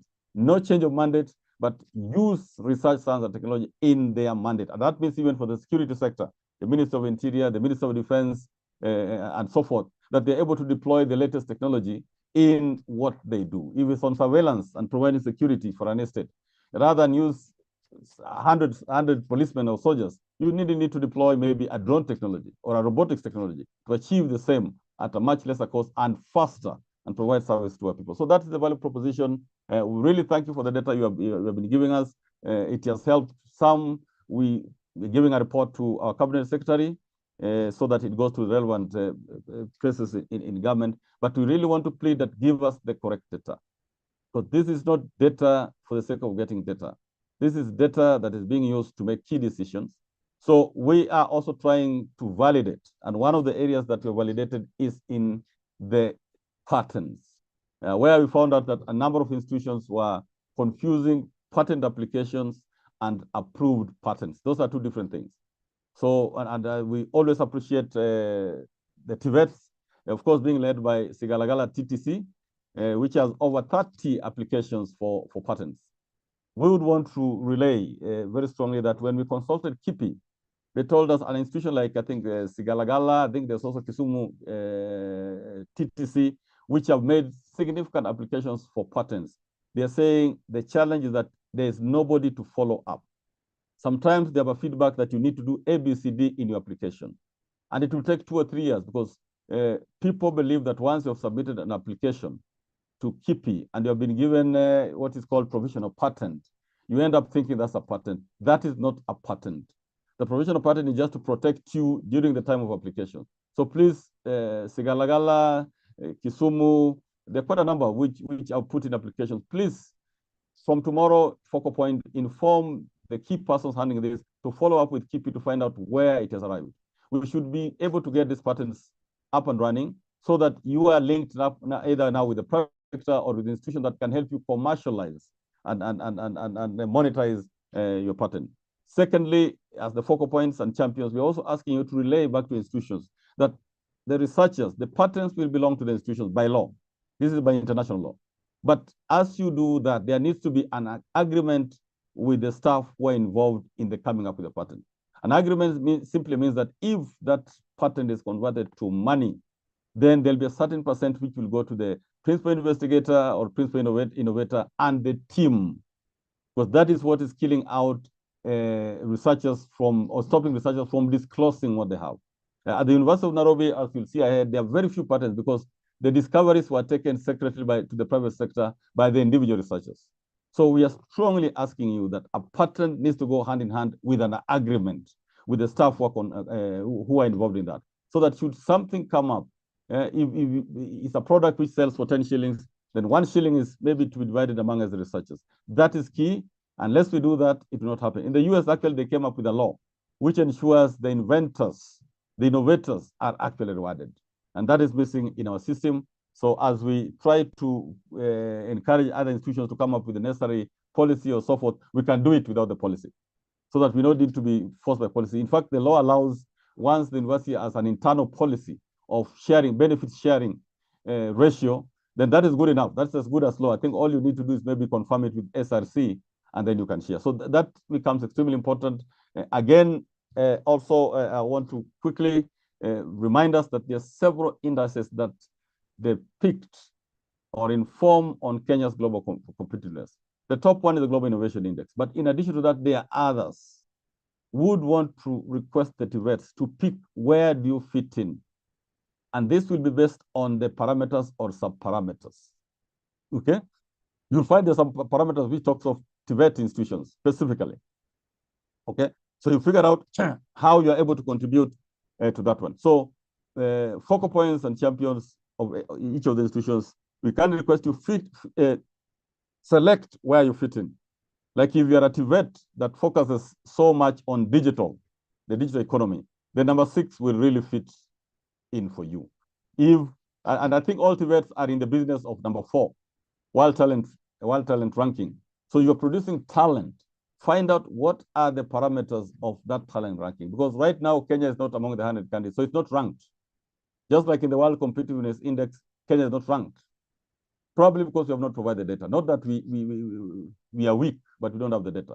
So could you figure out, and maybe I'll request my team, Dr. Ngigi, that one of the requests, whether this quarter or as they report in next quarter, in fact, actually this quarter, that in the system, and Yagon, you are handling the system, figure out if you could have a line inside there where you're asking participants, all the MDAs, to indicate among us these 10 or 20 indices or that exist, to which one is an institution subscribing to.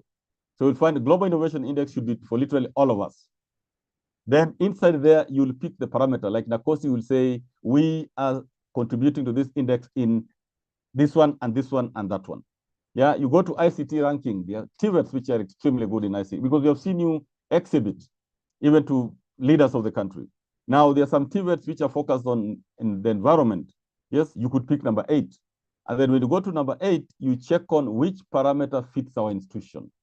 So should that question come that what is your contribution? Then you're able to say, we are contributing to Kenya by providing information that helps improve Kenya's global competitiveness in SDG index. There are some of you who are focused on smart city, and all of you actually are involved in human index development. So check what are the parameters.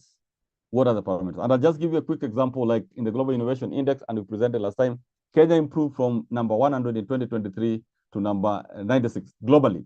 Within the Sub-Saharan Africa, we were number 4. Yeah, if you look on the screen. But normally we compete with South Africa. We're either, in many cases, we have been number 2. So the COVID has impacted on us, where you can see we have even being defeated by Senegal. But the time has now come where, as we sort out our restructuring issues, we should be able to move up. And this depends on NACOSTI and each one of us. What is our contribution? No matter how small it is. You might think that we're not contributing, but you're actually contributing. All we need to do is quantify so that we know that the Machakos TTC or Kisii TTC, or you call it Eldoret National Polytechnic, is doing so well in this and is contributing to that. Then you can even get awards for that. And I'm sure your CEO, your principal, will be so happy that we are being recognized out of that. So the time has come for that recognition. So that is in the Global Innovation Index. I might have shared this, but you can see it has so many sub-parameters.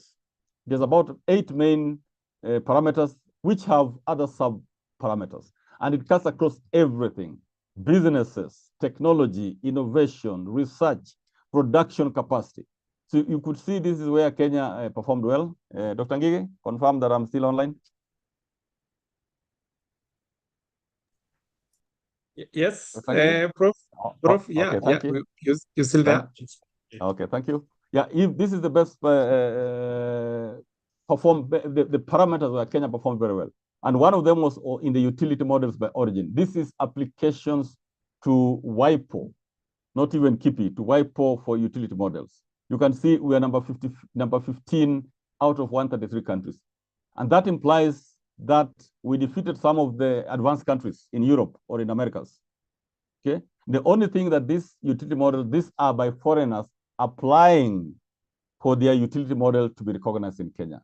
You cannot see the patents by origin. We are very poor in terms of patents by Kenyans, but foreigners there are getting patents and saying that we want our patent to be recognized in Kenya under what they're calling the PCT agreements.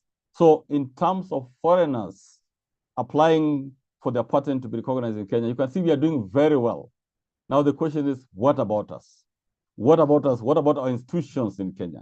Can't we also compete with these foreigners? Why are they bringing their patents in Kenya? Because when their patent is recognized in Kenya, it means their output, their innovation is protected in Kenya. It means you and me cannot copy. And it means for the next 20 years, they'll be enjoying the innovation without disturbance. And if you try to copy, they'll take you to court and you'll be jailed. You and me will be jailed or fined and so forth. So why are foreigners patenting? And you might find, if we do some surveillance check or some in-depth security check, you might find some of those patents were either stolen, research outcomes and innovation outcomes stolen from Kenya or East Africa. The innovations that you people display very well in the annual exhibition, and we're really trying to find a way of stopping you and any other agency from displaying your exhibition before you apply for patent. Because people come, we should only allow the high schoolers to be the one to display what they have as part of training them. But beyond that, any university student and above, or high diploma student and above, you are not supposed to be allowed to display your product until you have applied for patent. Because this is what these foreigners are now doing. These are our friends from foreign world. They will come, very many of them, in exhibition, even your own exhibition. You will get even sponsorship to do exhibition in your institution. And you'll be so happy because you have gotten money. But at the end of the day, they have taken your one product, which is going to make them develop a very powerful technology. Yes? So this message needs to go out. It's part of what you're calling research security, that we are celebrating our innovations, but we don't own them. It is like you're planting maize in somebody's land. Somebody has the title deed, he has not allowed you to plant, but you're planting. If he or she wakes up one day, he will take up all that maize. He'll either tell you, cut your maize down, or your maize plantation down, or he will take it. So we are sowing or planting in somebody's land. when you have innovation and you don't have a pattern. I'm really reinforcing that because that could be the game changer that this country needs now, to come up with products that create jobs creation, which you can see the government is very keen on for the youth, for the Gen Zs, and is also able to improve the money in our pockets, what they're calling pesa mfukoni. It is going to come through innovation. And that's why right at the top of the country, there's a lot of investments, a lot of, would you call it, inspiration to develop that sector. So this is where we have, you can see there's labor productivity growth. That is for the Minister of Labor. Okay, you can see software spending. Software spending, when you spend in your institution on software, that needs to be recorded. It needs to be recorded because it goes as part of our global rankings on ICT. Knowledge diffusion, you can see in 6.3.1, intellectual property receipts, that we are number 33 out of 133. Very good performance. Yes, but you can see that intellectual property receipts, this is what money that Kenya is receiving because of foreigners patenting in Kenya, or going through the PCT, which allows their patents to be protected in Kenya. So they are crowding to be recognized in Kenya. On the other hand, Kenyan scientists, researchers like ourselves, we are not doing much. Then you can see ICT services exports. This is for the Minister of ICT. That is the contribution with the state corporation. You can see ISO 9001 quality implementation of that. So there's always something for us. You go to 4.2, really fits into Tibet institutions, venture capital recipients. Kenya is the best in Africa, as we're speaking. And you can see it's actually our best performance. Here we are number 13 out of 133 countries. That is 4.2.3. We are number 13. We are receiving good money from foreigners to our youngsters. Ask yourself the question, why are they giving our people money? Why would they give? And I think there could be some Tvets who are actually receiving this money. Why would they give venture capital money to our youngsters? It means they're coming up with very good technologies. But they're giving you money, maybe they're giving you 1 million, 5 million, or 10 million for a venture capital, but they're converting your venture capital to a big industry in Americas and Europe. Now, this is a challenge. So we are here celebrating our very good performance in terms of receiving their money. As we do the venture capitalists, which mostly is about having some business or innovation, converting to a business, you might find we have not protected the technologies inside there. So they'll give you even 10 million or 20 million. That's what they give to, like 50 million is very high, but they gave it to, I think, a Kenyan was doing something on water hyacinth. And you're very happy you've gotten 50 million, but which is good money, by the way. But they're converting that, what they're getting 50 million, they're getting billions annually out of that. This is the message that needs to go out. What is there for us? When somebody gives you one shilling, what is he or she getting on the other side? And if he's getting much more than you, then the question is, why not do what he's doing? Yes? Why not do exactly what they're doing? If they are converting venture capitalists to an industry, why don't you make a proposal to the Kenya government that we think we can have the first Kenyan cow, the first Kenyan aeroplane? We think we can have the first Kenyan industry for mining and so forth. Or we can build a Kenyan ship, yes? So that instead of getting the 50 million, you make Kenya to get the billions, and you will be a hero in this country. Yeah, they'll even construct something for you. So I'm emphasizing on that. This is our worst performance on the Global Innovation Index. I'll skip a number of these slides now from there. Yeah, you can see in our Ministry of Basic Education, they have not provided important data. The government funding to pupil ratio in secondary, that is there, but somebody has not provided it. And we're asking them to give us that. The school life expectancy, years. There's something which concerns Tibet 2.2. Dr. Gigi, I'm still there? Yes, you Dr. are. Gigi? Yes, thank you. Now, I would request my dear colleagues, distinguished participants, look at 2.2. That is on you, tertiary education. The tertiary enrollment percent of gross something. We are number 100 out of 133. I highly think this is data which has not been availed. The score is 20.5, the index, based on their metrics, but do not focus on the metrics, focus more on your ranking. So we are number 100 out of 133. Then graduates in science and engineering, in tertiary, in Tvets. Yes, not applicable. So we are asking, and we are asking now, please, and we are pleading for this. This is under Tvets and I think universities. What are the graduates, what number of graduates do you graduate each year in science and in engineering? You can see said not applicable. And literally most of you, all the Tvets, is about science and engineering and technology. Now, it shocks us when the data shows they are not applicable. It means that data has not been provided. So we were trying to get this from the Commission for University Education. Yegon, I don't know how, and Dr. Ngigi, I don't know how we can get this data from the submissions that they're going to make in the next 1 week. I think they're going to send us data in the next 1 week. How do we get this data? Can we get it from Tveta instead of going to each one of you?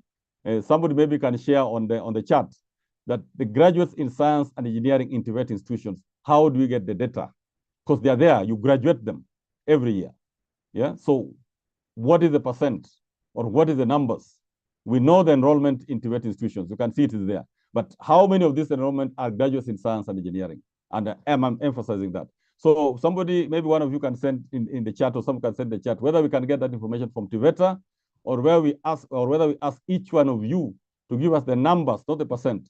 Like you can say in the last graduation, this number of science out of the 100 that we graduated, 60 or 21 were graduates in science and engineering. Most likely they'll be like 99% or 90%. But that data is missing in the Global Innovation Index. So what am I trying to say? That you have a contribution to make and you cannot miss out. And when you are now asked, what is your contribution to Kenya's global competitiveness, you're able to say that we graduate this number of science engineering graduates every year, and that contributes to Kenya. It contributes to Kenya's brand, and you'll say it proudly. You will say it proudly, ladies and gentlemen. This is why we take a lot of energies and a lot of time to have this sensitization, to train you in the modules, and we really want to thank those of you who have been participating in the modules. They've been very useful, and for those who have participated, you can watch that the trainers are top-level trainers. We get them from retired vice chancellors, retired civil servants or practicing civil servants, from the Minister of Interior, those who are in charge of security. So they are top level. Now, of course, we just play the role of a secretary. And surely what you go back home with is really worth it. That's what you have gotten from the reports that come from the participants. So we encourage you. I know there's limited resources, but each one of you literally needs to go through those 8 modules. Module 1, Module 2. Actually, Module 1 is about STM and streaming. Module 2, and there's a lot of interest. We always have a big crowd, more than we anticipated. And sometimes once in a while, we have had to change even the room. Where we were expecting like 80, we got like 140, 150, and so forth. And the interest is increasing. So go back, talk. If you need us to help you, talk to your CEO, to your principal. Yeah, we will, because this is in your best interest, the best interest of our institution, and the best interest of our country. And before I forget, just to mention that in a month's time, we'll also be having the annual conference, a powerful conference. We would really request Tvets, this is your role, the exhibition component in particular. We are asking, it's a five track. There'll be a science week inside there, which will have high schoolers doing a great job. There'll be presentations, normal typical presentations. If you have a presentation, make it. We have written to you, and we've also written to your CEO. But where I would really want you to shine, bring those exhibitions, bring them on. It will be at Lake Naivasha Resort. Bring it there, show your products, tell us how we are going to patent the same or apply for patent in the very near future. And I'm sure you will not go back without being recognized within the Kenyan fraternity. So you look like 2.3, this is R&D, and it was down. You can see we are now number 65 out of 132 countries. It was worse than that. The data that you people gave us on the expenditure on R&D, whether you spend it on research directly, whether you spend it on equipment, whether you spend it on training your staff, skilling up your staff, that has moved our rankings to now number 65 out of 132 countries. And the data you have received this year, which you have already provided to WIPO, we hope this rank is going to be much, much better.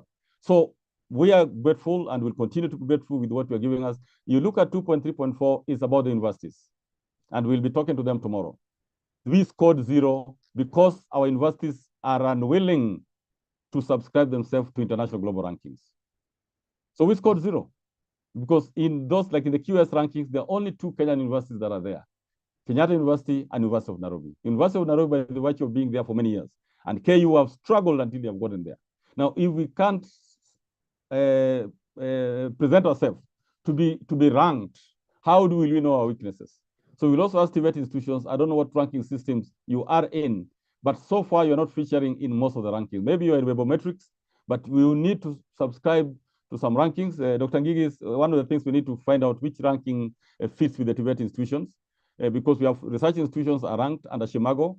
We have university ranked under 3 systems, QS, Times Education, and number, but where does the ranking, which is the global ranking system for Tibet institutions? And maybe, again, if one of you has one of the well-known ranking system, you can write in the chat that Tvets are ranked. You need to be ranked to know where you're weak and good. You know, you can be scoring, you can score 99% in an exam and find you are the last person in that exam because everybody else scored 100. So it's not just the score, it's also what is your rank. That's what tells you how you're comparing with others. I've spent a lot of energies on that one, but I would also want to just quickly inform you this about the universities, quickly inform you. Yes, this is one of the rankings for the research and innovation. Our interest is how would we get Tibet institution within these rankings? You can see our best institution is Kenya Medical Research Institute. Yes. So this is both research and innovation. Maybe Tvets might not be so in-depth in research, but you're very good in innovation. And this is about impact to the communities. So you need to subscribe to this one. So our best institution is KEMRI in 2024. Then ILRI, you can see University of Nairobi is now 3rd. Then you have the World Agroforestry Center, Aga Khan, University Hospital. So how do we get the Tibet institutions into these rankings? Or is there another special rankings? Okay. If we look at the columns at the end, it's like our rankings have worsened in the wake of COVID. KEMRI used to be number 10 in Africa. Yes. Number 1 in Kenya, number 10 in Africa in 2022. Then they became number 12 in 2023, and now they're number 21. If you look at ILRI, they were 13 in 2022, 17, now they're 23. If you go to which one has really worsened, like ISIPE, they were number 51 in 2022, 51 in 2023, and now they're 97 in Africa. Yes, you can see KU is down. So can Tibet subscribe to this one, or there's a special ranking? Now there's one which just focuses on societal impact, ranking of institutions in Kenya. Again, you can see University of Nairobi now is leading. Now Tibet, this is like your baby. You impact on communities. You come up with instruments or implements that are supposed to make life easy for communities. Where are you and how do we get you on board? So there are quite a number. Now the elephant in the room, which we have been shouting loud and it worries the entire the key players in government, is this one. That in Kenya, we have only 55 patents by Kenyan institutions since independence. And you can see, dear colleagues, that despite the fact that we have very good submissions from Tvets on patents and being led by Segalagala, when we went to validate, we found the patents that each one of you have, Segalagala, Kisumu Polytechnic, and so forth, National Polytechnic, and so forth, were patent applications. So in the entire list, there's not even one Tibet institution. So our plea is that as you leave this meeting, can you go back to the person handling your applications and just ask them, have you followed up with KIPI to ensure that the patent applications convert to patent approved? Because probably they might have been given provisional patent. That provisional patent is not a patent. Okay, and KIPI is telling us, yes, we have over 30 from Segalagala TTC, but they have not followed up to either fill some documents which are required or improve the application. They have not followed up. So it's lying somewhere either in Kenya or in WIPO. But this is a shock. How do you explain the University of Nairobi, the grandmother or grandfather of all universities, having only 3 patents since independence? Because it was created before independence. Okay? How do you explain Calro, our top, which used to be Kari, having only 4 patents, yet Calro or Kari was there before independence? What does it tell you? And every year you go to Nairobi Show, you'll see top-notch technologies in Calro stand, or in Kirili stand, or on the University of Nairobi stand. Now, surprisingly, an institution which is not a research institution, KenGen, have 3 patents. So how does KenGen have 3 patents? That yet is not their commanded to have patent. So this should inspire all of us. Jekwata 17, they have done very well, but not good enough. They're the top. Yeah, Technical University of Kenya 7. Now the next question when you have a patent, how much money are you getting from these patents? There's that notion that patents, you have to pay annual fee for it to be preserved. That annual fee is the pesa kidogo sana. It's very little money. Yeah. I also used to be told that you see, it's very expensive to maintain a patent. If you check the KIPI rates, and it's in their website, they charge very little money for annual fee. So even if you spend 1 or 2 years before you monetize it, you can still afford it. But it greatly enhances Kenya global competitiveness. 55 patents. And you might want to compare with this one. If you look on the right, the World Intellectual Property Indicators 2022, that in 2022, China made an application for 1.46 million patent applications. So where did they get the technologies to apply for these patents? It is from you and me. It's from our country and from Africa. That's my thinking. The US made an application 252,000, Japan 218,000. Okay, in that 1 year. For us, we have only 55 patents for 60 years. That is the elephant in the room. And if Tvets occupy that space, the government will hear you. The government will hear you. You will surpass everybody. So because now it's about your performance. If you're able to sort out my problem, you go to a doctor and you're sick, the doctor who sorts the problem is the doctor that you know. So if you provide the medicine for this patent problem, then you're on the map of Kenya. Look at in 2021, China, in 1 year alone, they were granted 600,000 patents in a year. US, 286,000 patents in a year. Japan, 256,000 patents a year. Kenya, we have 55. And by the way, we are the best in East Africa. So it tells you the others are doing terrible. Now, ask yourself the question, why are these people busy patenting? And when you collaborate with them, they will never tell you to patent. I'm sure some of you have been involved in research with foreign partners or foreign NGOs. You will do the research, maybe they allow you to publish, but they will never tell you that now you need to go and patent, because that is a secret. That is a secret. That patent converts into great national development. It converts into fast-tracking the bottom-up economic transformation agenda. It converts into Kenya's global competitiveness and so forth and so forth. That is the secret that they not tell you. And that is one of the key deliverables of STI mainstreaming. We would want to see, we would really want to see, and we plead for this again. Make your contribution as an individual, make your contribution as a team, make your contribution as an institution. This data, head of the National Intelligence, if you've seen for the first time, the Director General of the National Intelligence gave a public lecture. This was part of his presentation. And maybe you have that URL, that video. You can share it whether in the chat. You can share that. Who has that clip? Mr. Yagon, do you have that clip? Where the Director General of National Intelligence was very worried that Kenyan institutions have only 55 patents to date. And that would have implied that our technologies have been stolen or have been given out by Kenyans. If it is you or me giving out our information to foreigners, that's a serious national crime. It could even amount to treason. So, Yagon, you can unmute. Do you have that video clip? Yes. Do you have that video? Yes. Yes, you can either share it in the chat or through email to them. It is serious. It is not an acoustic business. It is a national security concern of the country. And before we get into trouble, please, dear colleagues, ladies and gentlemen, let us sort out this. So I really emphasize on that. I don't want to go much into others, but quickly just to inform you, in terms of money for research, it's available, but it's not available from the National Research Fund. It's available, it's hidden in the ground, in quotes.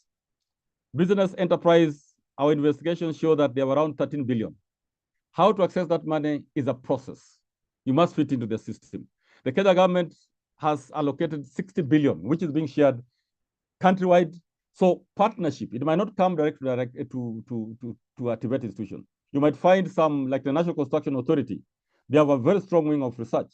So why not approach them if what they're researching fits within, if you're one of the Tvets that is focused on construction or building construction. And they're there, I think the Tvets that are focused on that. There's about 60 billion somewhere, but you don't get it by sitting in the office or by writing letters. You have to go and find. The way they say that gold is mined in deep places or in dark places. So you have got to go and mine rather than wait. Higher education, we have like 18 billion. And just to recall, an institution like Jaramogi Oginga Odinga University of Science and Technology, they had a team that brought in 7 billion from US aid. Now, rather than struggle to get that money, why not collaborate with them? They might be able to share part of that 7 billion with you. And that is when you go, they might get that money, by the way, but they do not have the kind of skills that you have in Tibet institution. So you go and provide that out of this your 7 billion, which is in this area, we could help you get the farm implements. Like they were producing, trying to convince people to eat these ants and flies. It's one of their major projects. Yeah. So if you can have a machine that is able to manufacture, convert those ants and flies into like a biscuit, then you have hit the jackpot. So are you able to provide the small implements that people sometimes underrate to sort out issues in industries, in universities, and so forth? Now, funds from the rest of the world, there's 28.9 billion from the rest of the world. Yeah, ladies and gentlemen, do you have access to it? Consult us or go directly, ask you want to collaborate, because we'll also insist that every Kenyan institution, including Acosti, we must show that we're collaborating. That's why in our tool, we always ask you for your partners. You will not deliver your mandate. The way the government is structured, the way governance is structured, no single institution can deliver on its mandate alone to Wanjiku. You can deliver on your processes. You can do policies. You can train. But for it to impact on Wanjiku, you will definitely need social scientists also. So there's around 121 billion circulating there. So with that, just allow me to inform that globally, like this, a clip from New Zealand, they're focusing on commercialization. And for that reason, they're actually merging their top research institutions. Fortunately for you in the Tvets, you are not under the threat of mergers. State corporations like ourselves, some are being merged, some are being dissolved. So you never know that maybe the next stop is in Tibet institutions. Show your relevance. If you're not relevant, you're merged. Yeah, you'll find you're merged with, they can go to a county and say all the Tibet institutions in this country be merged. So your value proposition, so that the team that will be checking do not merge you, will be based on what is your impact on Manjiku. So with that, allow me to, we'll share the slides. There are this other kind of indices, productive capacities index, and we have information on how Kenya has performed. There's somewhere where you'll fit. You have another one, I'll skip on that one. We have another one on, global internet quality ranking. You can see that Kenya quality of electronic infrastructure, we are ranked number 101. We dropped 33 positions. Yet Kenya, we are very good in ICT. Kenya internet connectivity strength, you can see we are ranked number 110, maybe out of 150 or 180 countries. Kenya dropped 18 positions. You can see Kenya digital quality of life, we are ranked number 89. We dropped 13 positions. Numbers never lie. When we describe ourselves, we say fantastic things. We can say in Acosti, we are superb, ABCD, but until we are judged by an independent entity, as much as we might not like them, it's very difficult to convince the public. So allow these indices to speak on behalf of Coast Polytechnic, in terms of Northeastern Polytechnic, in terms of Kisumu Polytechnic, in terms of Rift Valley Polytechnic, in terms of Nakuru, whatever. So whichever Tvets you are, allow the numbers to speak for you. People will take note of you by you speaking less of yourself, but allowing the global metrics to speak on behalf of you. That is when, even as Nakos, you're able to shout that one of our institutions has appeared in the global metrics, and we're able to shout that please maintain the funding or increase the funding for this Tveta, because they're already in the process of building the first Kenyan aeroplane. Yes, the last time I saw, there was a youngster trying to create an aeroplane. I think it was in Central Province, but he didn't get quite some support. So where are the Tvets? We are all in cash-strapped, but under those circumstances is where we need to develop. Imagine Japan after the Second World War. Yes, they were completely beaten, completely beaten. What changed them? They became a superpower in industry, not in the military, and that's what they are now. Yes, they came from nothingness, converted what they have, and focused on industry, getting the minerals and converting them into something which they could sell to the rest of the world. Our Tvets have a very key role, especially in the mining sector. The rare minerals to convert to get these digital things is now the game changer globally. So let us go out of the box. And it's for you, the focal persons, who will come up with these ideas, which will make you to be a chief advisor of the CEO. You bring value to the CEO. That CEO, we think we could go to this direction. And when he or she sees value, you will be actually a chief advisor of your CEO. Kenya is doing very well in attracting venture capitalist money. Yes, this is other people's money coming to Kenya. We are leading on this one in 2024. So Kenya received $638 million US, followed by Nigeria with 410. So you can see there's a big gap, followed by Egypt 400, followed by South Africa 394. What does it tell you? One, we celebrate this. And our sister agency, Kenya National Innovation Agency, has been really interested in startups. So we received that amount of money. Ask yourself, why are they bringing $638 million US? You can convert that to billions. Yes. Why are they bringing those millions into Kenya? It means they are getting something in return. And if you ask me, they are getting those industries, taking them back to their countries and converting them to multi-billion industry.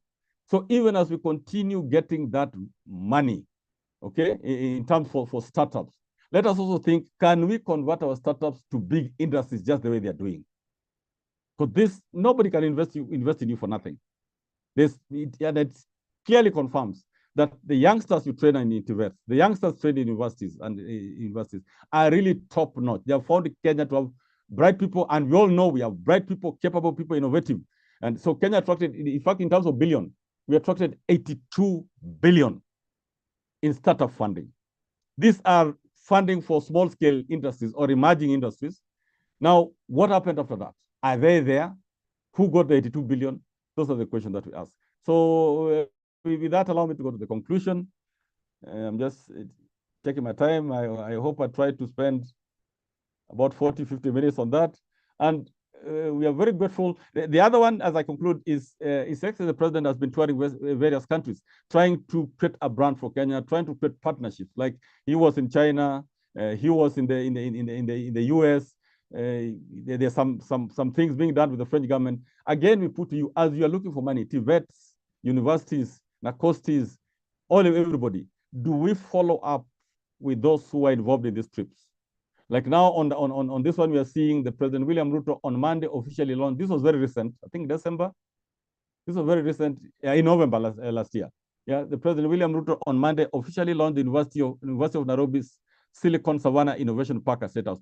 Has any of the Tvets made an application to the VC of UON that you want to participate, that we have something for you as we are making this Silicon Savannah for University of Nairobi? Include us, this TTC from Central Kenya or from Rift Valley. Has any one of us made that request? And we are willing, by the way, to watch for you, because the University of Nairobi cannot go it alone. There's money in it, and you'll never regret, and you'll be a key person in your institution. That's the message you're sending. There are quite a number. Like he was in the US. There's a place where, yes, this one, you can see USAID, although now they have issues. The Kenya signed, USAID announced nearly $32 million investment in Kenya's education system, STEM education. So how much of this has come to your Tibet institutions, or is supposed to come to a STEM institution? Have you come out to inform your peers or Tveta that we are here waiting to help in the training of this STEM as part of the CBC? So the opportunities that are there, they are not the normal kind of opportunities. They are not the normal kind where you wait for the government to send you money. Yeah, you'll make a big request. All of us make that request annually to the National Treasury. We want these millions or billions, but we get very little.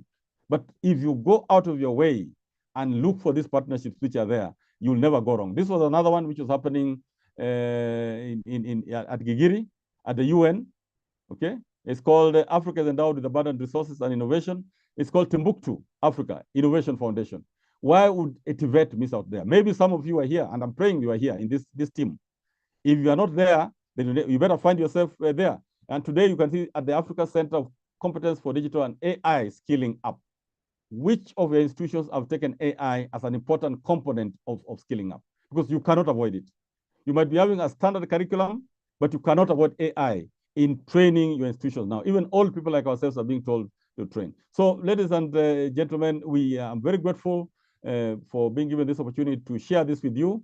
We are also proposing what we're calling a 5-track deep dive transformation of Kenya's global competitiveness and research security. And we're giving, you can read this, but it's 5-track. We are talking of enhancing our positioning, which is already happening for the sector, and increasing the remuneration of scientists, which includes all of you. We also think of research security so that we protect our country from those foreign things, where they come as friends, but they're getting much, much more, maybe 1,000 times more than they're giving to us. So we need to balance that out. The way Trump is now talking of balancing out trade relationship, the same we should do. Whoever relates with us, we have to check what are they getting. Because we are more focused on what they're giving. They might be giving you 10 shillings or 1 billion, but they're getting 100 billion. So that is what is about research security, balancing out that if you are going to get 100 billion out of us, then we also need a share. It's love for your country, it's patriotism, and you can see it's happening in America. We have no choice. If you want to survive, we have to move to that level of patriotism where you say, I reject that 1 shilling if you're going to get 100 shillings from my country. I would rather we balance out, even if you get more, but I'm also getting something with it. Then we're talking of IP protection and monetization. It's mandatory for you, it's mandatory for me, it's mandatory for Nakosti and for all of us. This is now the wealth. You convert wealth into patents because you have 20 years to use it. Then skilling up, which you are very good at as game changers. Then county. The county in the MTP4, each county is supposed to have a county innovation hub. So are you ready to support your county? And we're telling the county government and county administration system that you cannot do it alone. You need to create a multi-agency team around you, from Tvets in your institution, from universities there, from research institutions there, from all institutions there. Are you ready for it? Where you are based, whether you are based in Kajiado, Kajiado County, or Narok County, or whichever the county, have you found out how you can go to the county governor or the county commissioner and say that us as a Tibet institution in this county, we think your park should comprise A, B, C, D. And then you work together to get funding and support from elsewhere. So thank you very much. In conclusion, we are very worried about the low number of patents. We are all expected, including Nakosti, to demonstrate our impact on the fast tracking of bottom-up economic transformation agenda. We need to impact on our local communities so that if the people in your county or in your village are asked, what is your impact, they're able to say, vote, we support this institution 100%. Otherwise, some will say that we don't even know why they exist. We always see them, they dress in uniform or they play around here, but we don't know exactly what they did. What is your impact and how can you measure your impact? If your county governor came there and asked any of your institutions, what is your impact in your local community? Then lastly, we thank you for assisting escalating matters of RSTI to that level. So thank you very much. And as usual, we have like 2-3 minutes. If there are burning questions that you feel need the attention of the CEO of Nakosti, then I'm willing to try my best. But if there are questions that can be answered by our team, then please allow our team to answer them. So 2-3 minutes if there are burning questions, and our team can even check in the chat. Dr. Ngigi, back to you. Thank you so much, Professor. And indeed, we're really grateful for painting the picture as where we are and where we need to go, and practically the role of our key institution in the Tibet institution.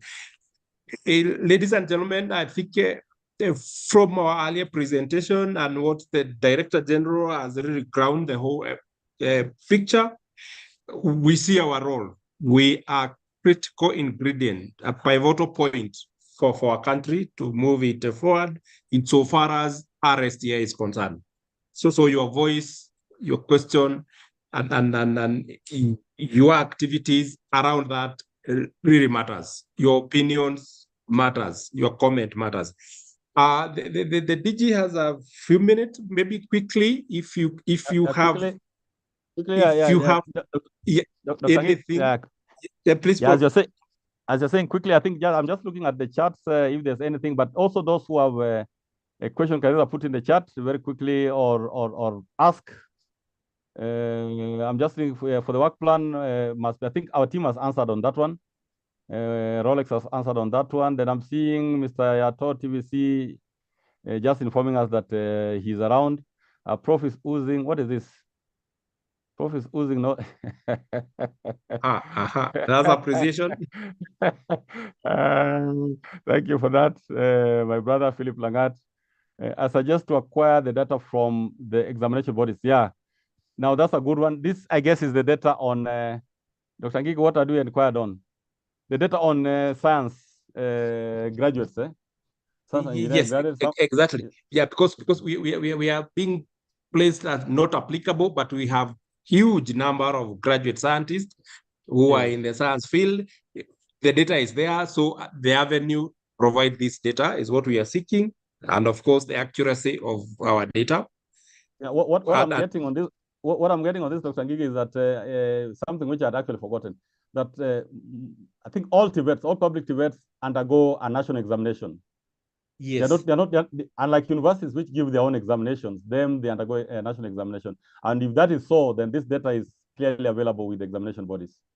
And indeed, DG, because under what the UNESCO and the WIPO asked, when they are talking of tertiary education, Yes. they include Tibet and the universities. So Yes. their data, insofar as data of those who graduated in sciences versus this other discipline, is very important, because under that level they are talking of tertiary. Tertiary education includes both the university and the Tibet, our colleges, what they are doing. So again, that's very important to note we have a role. Yeah, can we apply for provisional patent online? Please, as we are speaking now, just Google KIPI. KIPI, go to their website and find out the procedures. It used to be physical, but I guess there could be a way where you can apply online.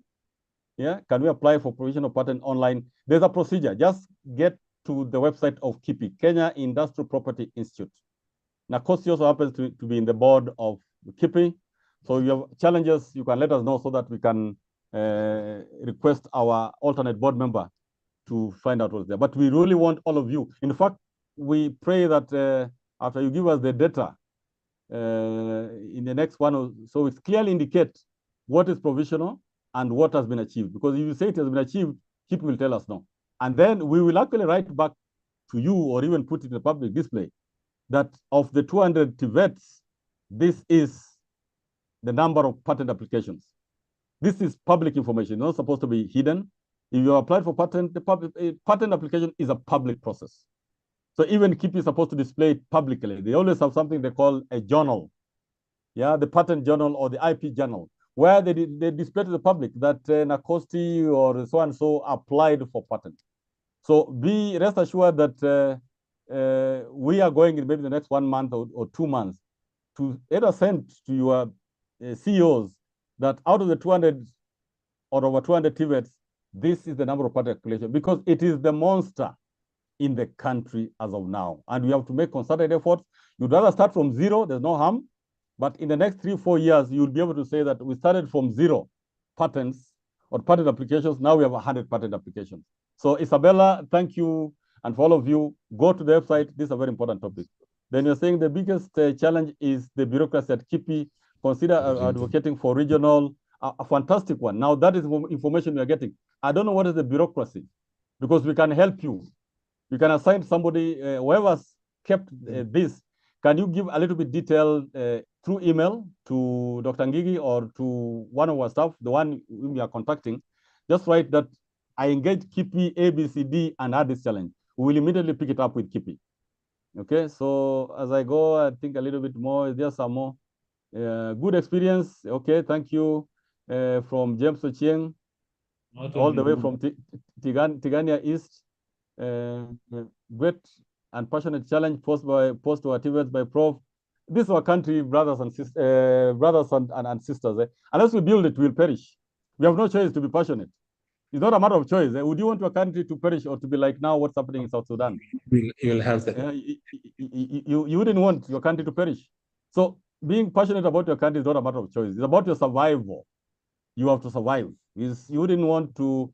I grew up in times when Uganda was not a country. And I've shared this with other people. It was always a very painful story when Ugandan teachers were teaching us in high school. You could see they were very distraught. You could see they're yearning for their country. They never had a country. You're fighting. Okay? So most of them, very good teachers, were all over Africa, and they're very good. So this is what the Gen Zs might not be aware of, or some of the young, that when things go haywire, and you have to leave your country and go to another country. And you can go to another country because there's economic collapse. Yeah, we cannot feed ourselves, or there's some security situations. So what we're talking about STI mainstreaming is a passionate thing because it's right at the center of our survival. And I'm sure you also feel it in your heart. When the economy goes down, you feel it. Your children feel it. So I'm not just doing my job, but it's something which is deep. A precise and detailed sensitization. Please hope you will share that. We will. The reporting, the reporting portal popping wrong ID password. What could be the problem? Yes, Yagon or Dr. Ngigi, I'm seeing the reporting portal popping wrong ID password. What could be the problem? Anyone of my colleagues?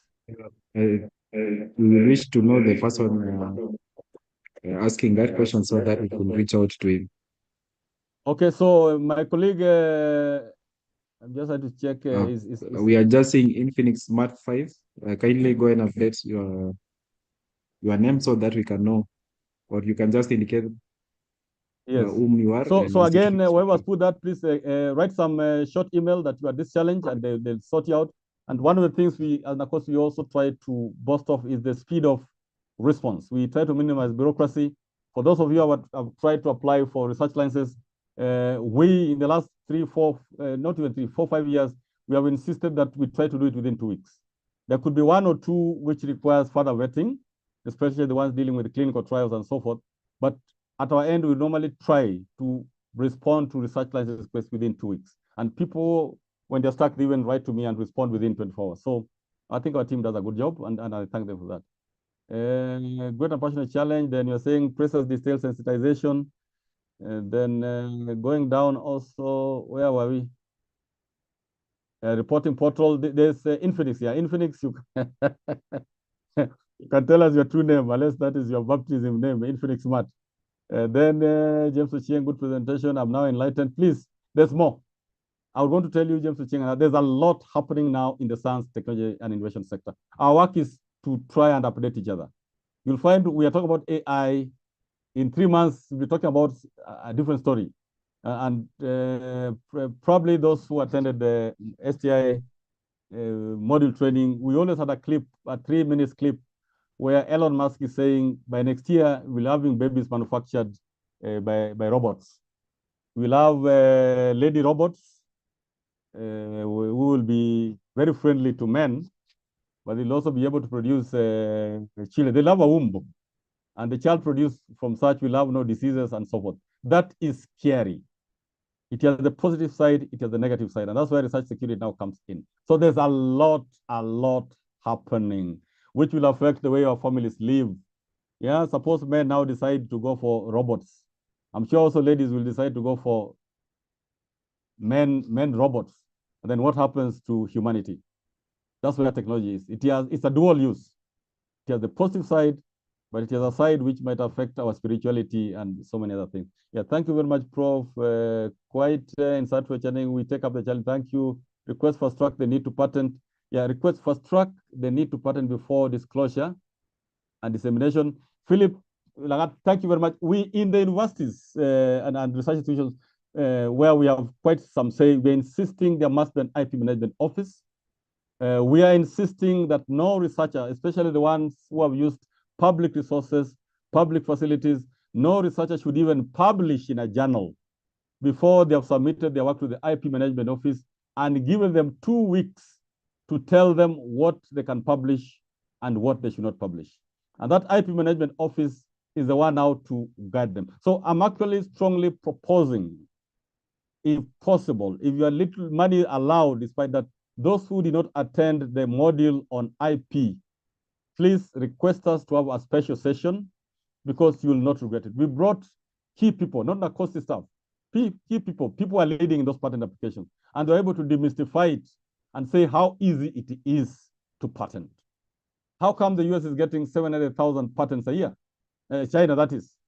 Yeah. How come they're able to get that amount? And us even getting 1 in a year is a trouble. So it's more of demystifying the process. And as Nakosti are willing to work with you, the journey, as I say, we're in the board of KIPI, so we can push things there in case there is some bureaucracy. Yeah, insightful and challenging. Okay, skipping some questions. The presentation has been excellent. Just answered. Yeah, I think there's a lot. Dr. Gigi, can you read if there's any? We thank you for the commendation for the entire team. Thank you. But Daktari, can you check if there's one which requires my immediate attention? Yeah, Yes. there's just one. Allow me to read this one. I once attended a training on IP by Kipi, and it was very informative. How I wish the same can be cascaded down to other Tibet institutions at a subsidized fee that's affordable. This will, please tell us what is affordable. Tell us, because the fee is really, really minimum. In our training, we even invited Kipi. The CEO, the MD of Kipi was there in that training. The expert from Kipi was there. And we had also the security team from the Ministry of Interior. So it was much, much, much more powerful because as a regulatory role of the sector, so you can still attend that one, but this one of Nakosi, you have more control over it. And you can tell us, it depends on numbers. Yeah, if the higher the numbers, like if you got 1,000 people, naturally the cost will go down because you have to pay for the venue, you have to pay for the resource persons that come. So you can write to our team what you think is manageable, and we'll do that. But this is very urgent. The different types of IP. You also are aware that there are different types. Somebody's talking in the background. It doesn't just have to be a patent. There is engineering, call them what? Engineering models. There is utility models. There are about 4 types of protecting what you have. So it doesn't have to be a patent. Yeah, thank you, Prof, for sharing. We're almost at the end. Dr. Ngigi, back to you now. If there's anyone, any remaining. Okay, thank you, Prof, for the clarity. Well, I think the major issues that touches on policy, legal framework, you've been able to sort them. The rest of aspect in terms of the comment, they are more administrative activities that my team can quickly and easily handle, because in terms of the reporting and the specific issues with the system, so those are the things. The committee. Hold on. Sorry to disturb. I think there's a quick one which you are saying is very administrative. Logging in, let Collins write and to Yagon or to any of us to say the challenge. Yeah, we're almost at the end, by the way. I'm seeing a good presentation, Professor, but we need more support in project implementation. That's why we are telling you that the money is somewhere. It's not where we normally think. The money is not in an NRF because they're limited. The money is not in a COSTI. The money is somewhere. So for those who already have some really, really good projects that are likely to impact on communities, then get in touch with us. We see whom we can link you up with and work the journey with you. We are really willing to do that for the sake of our country. I support Josephine Kisilu that you share slides. That's true. Can arrange our one training for South Nyanza region. Get in touch with us. Tell us how many you are, and so that we can calculate the cost. We break even. It's cost sharing. There's some part which is normally shared by Nakosti. So, by the way, we were in the regional outreach under the offices of the County Commissioner of Kisumu and the County Commissioner of Uasin Gishu. And we invited the focal points there. Some came. We also invited the county focal points. You need to know that we also have the county focal points from the County Commissioner's office in terms of research which is being done illegally. So we can still engage regionally, but we will require cost sharing. If you're coming from the sugar industry where there's a lot of money, please tell us that you're willing to house our resource persons and support them. Then we'll be there like yesterday. And then you're saying, can it be subsidized? They talk about the upcoming conference organized by Nakosti. Can it be subsidized for Tibet? Tell us what you think is subsidized, and then we can negotiate so that we have a win-win scenario. But we really want you to come.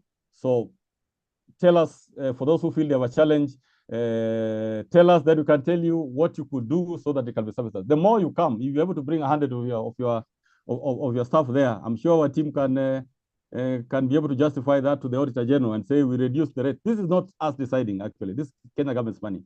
So for us to decide we are reducing the fee, we have to justify that they came 100 people from TTC. And I think that's the end. Back to you, Dr. Ngigi. And ladies and gentlemen, thank you for giving me this time. It's unique, but I'm always happy to engage on what I strongly believe is of national interest. Back to you, Dr. Ngigi. Great. I think thank you so much, DG, and even in your presence, I think I really need to extend a very special invitation to our Tvets.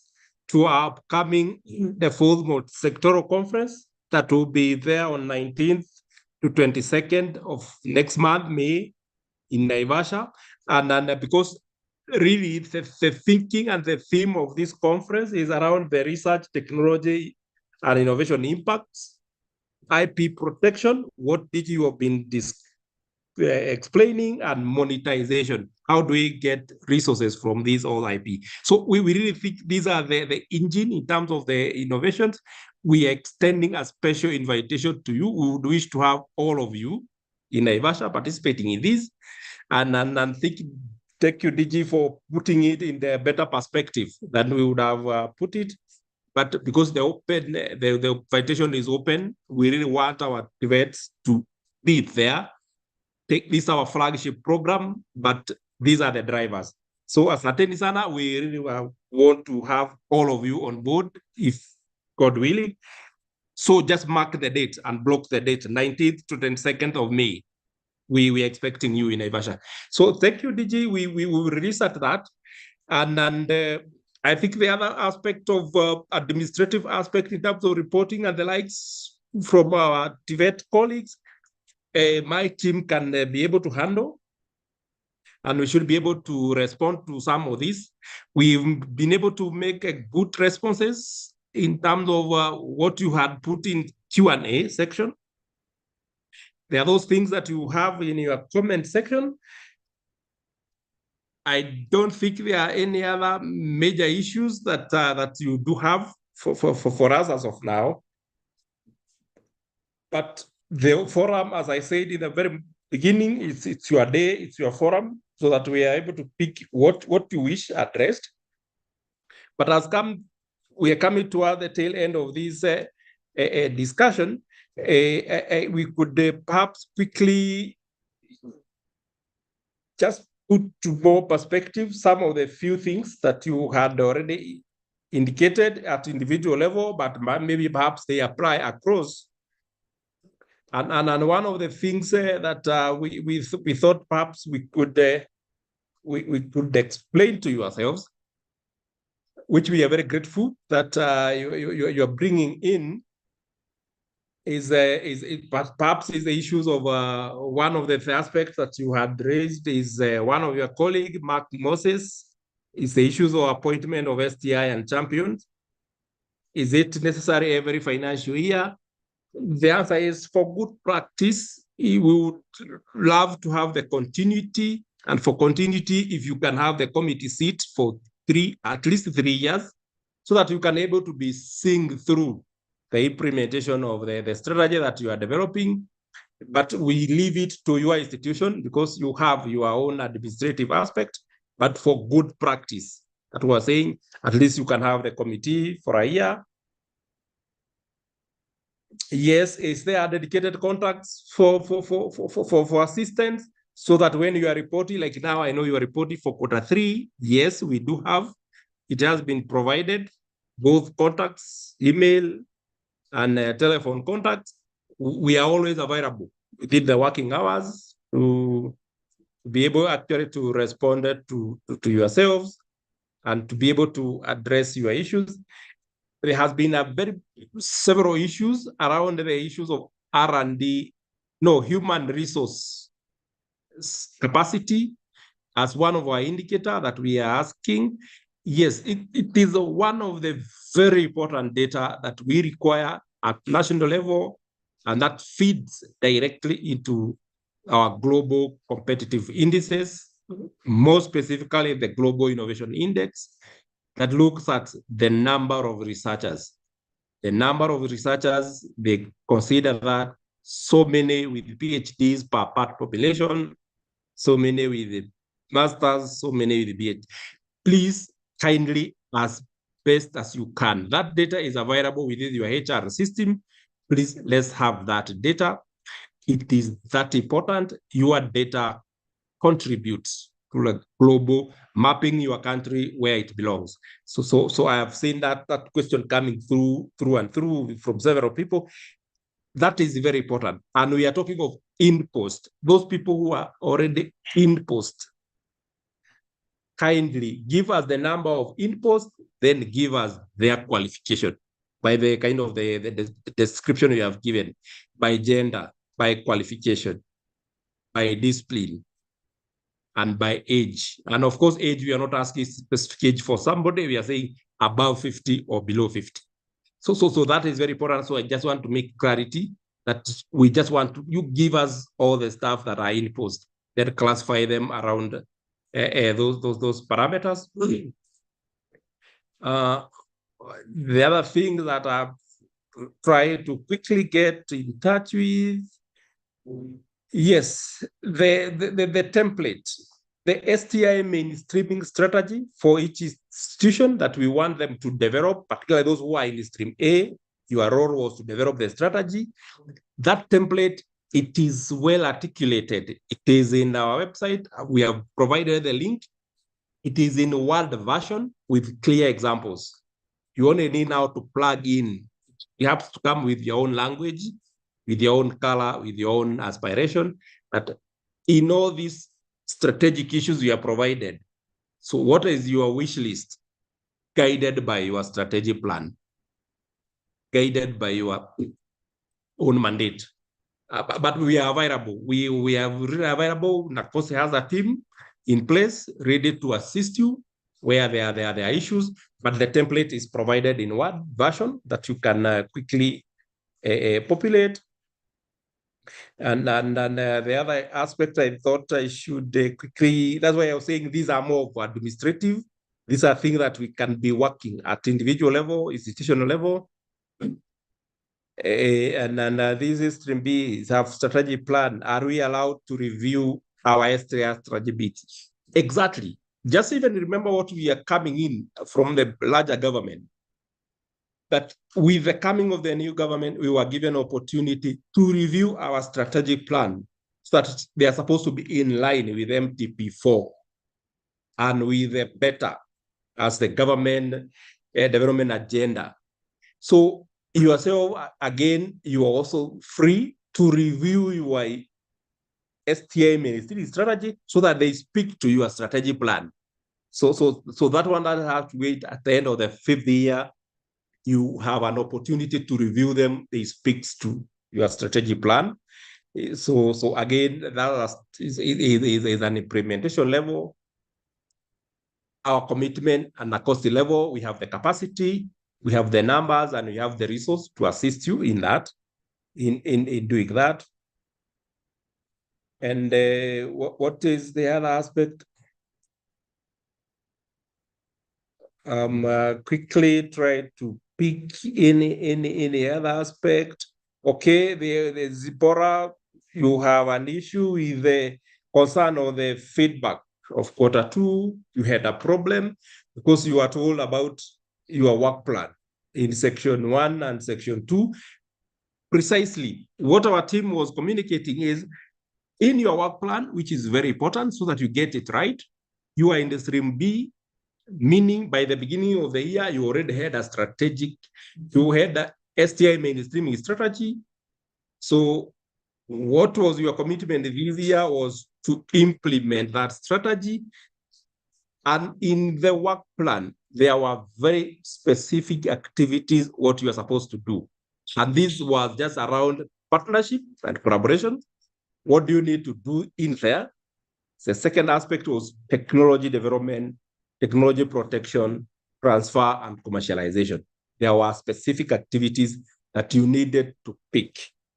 So our team communication was your work plan. You have not picked activities that you wish to do around those 2 key strategic issues. Again, this is an administrative aspect. Our doors are open. We are just a phone call away. Please get in touch so that we can guide you around that.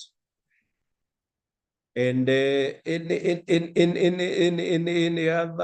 other aspects? Yes, I'm seeing one from Phoenix Smart 5. You are not willing to tell us who you are, but you have a problem with the applied sciences and the likes. Yes, we have a clear classification of what are the applied sciences, what are the natural sciences, what are the technologies. we do have that so that you are free. When you're filling the HR data, we have clearly guided you. Who are these we are calling natural scientists? Who are these we are calling social scientists? And who are these we are calling engineers, agriculturalists, or medical? So that we have provided. But again, don't feel stressed, always reach out. And I think quickly in terms of multiple helix, collaboration and partnerships, yes. Multiple helix, we mean 5, those major partners that for us to have a meaningful collaborations. We are talking of government. How is the government? Yourself, you are in academia. How are you dealing with private sector and industry, civil society, and the communities where you are working? So we want partnerships, collaboration around involving all those players. But again, in terms of reporting, we will need a report for you to do an analysis for the collaboration that you do have. What is coming in terms of the resources? What are you able to attract from private sector? What are you able to attract from international partners? And what are you able to attract from the government? So I think in a nutshell, I picked those as the major issue that I thought perhaps we could raise in terms of our discussion and for clarity. And again, as I'm indicating, much of these aspects are more of administrative. And administrative meaning these are more of operational aspects. We do have a standalone committee that we have provided the telephone contact and the email that you can always reach out so that we are able to address to this. And unless they have a policy issue that our Director General has responded to, the administrative issues don't feel constrained. We should be able to respond to these in terms of the reporting, in terms of clarity, providing clarity, and providing all these. We are in Q3, end of Q3. We are reporting for Q3 by next week. Kindly abide to that. We have no issue in for yourself asking for clarity and explanation where you have issues before your submission. Those who have submitted, I know my team again, they can enhance you to amend what you have already submitted. So what is my message? My message, I want to say that we have an opportunity to get it right. And this was one of the forums that we are really grateful that you have given us half a day so that we can have this conversation. Insofar as the performance contract is concerned, insofar as where our country is going, and insofar as where is our vision for our country and our institution. Because we are headed somewhere as an institution, as a country. Thank you so much for your minutes, for your several hours. Thank you so much for your attendance. I want to say a big thank you on behalf of NACOSTI and on behalf of my committee that is handling this.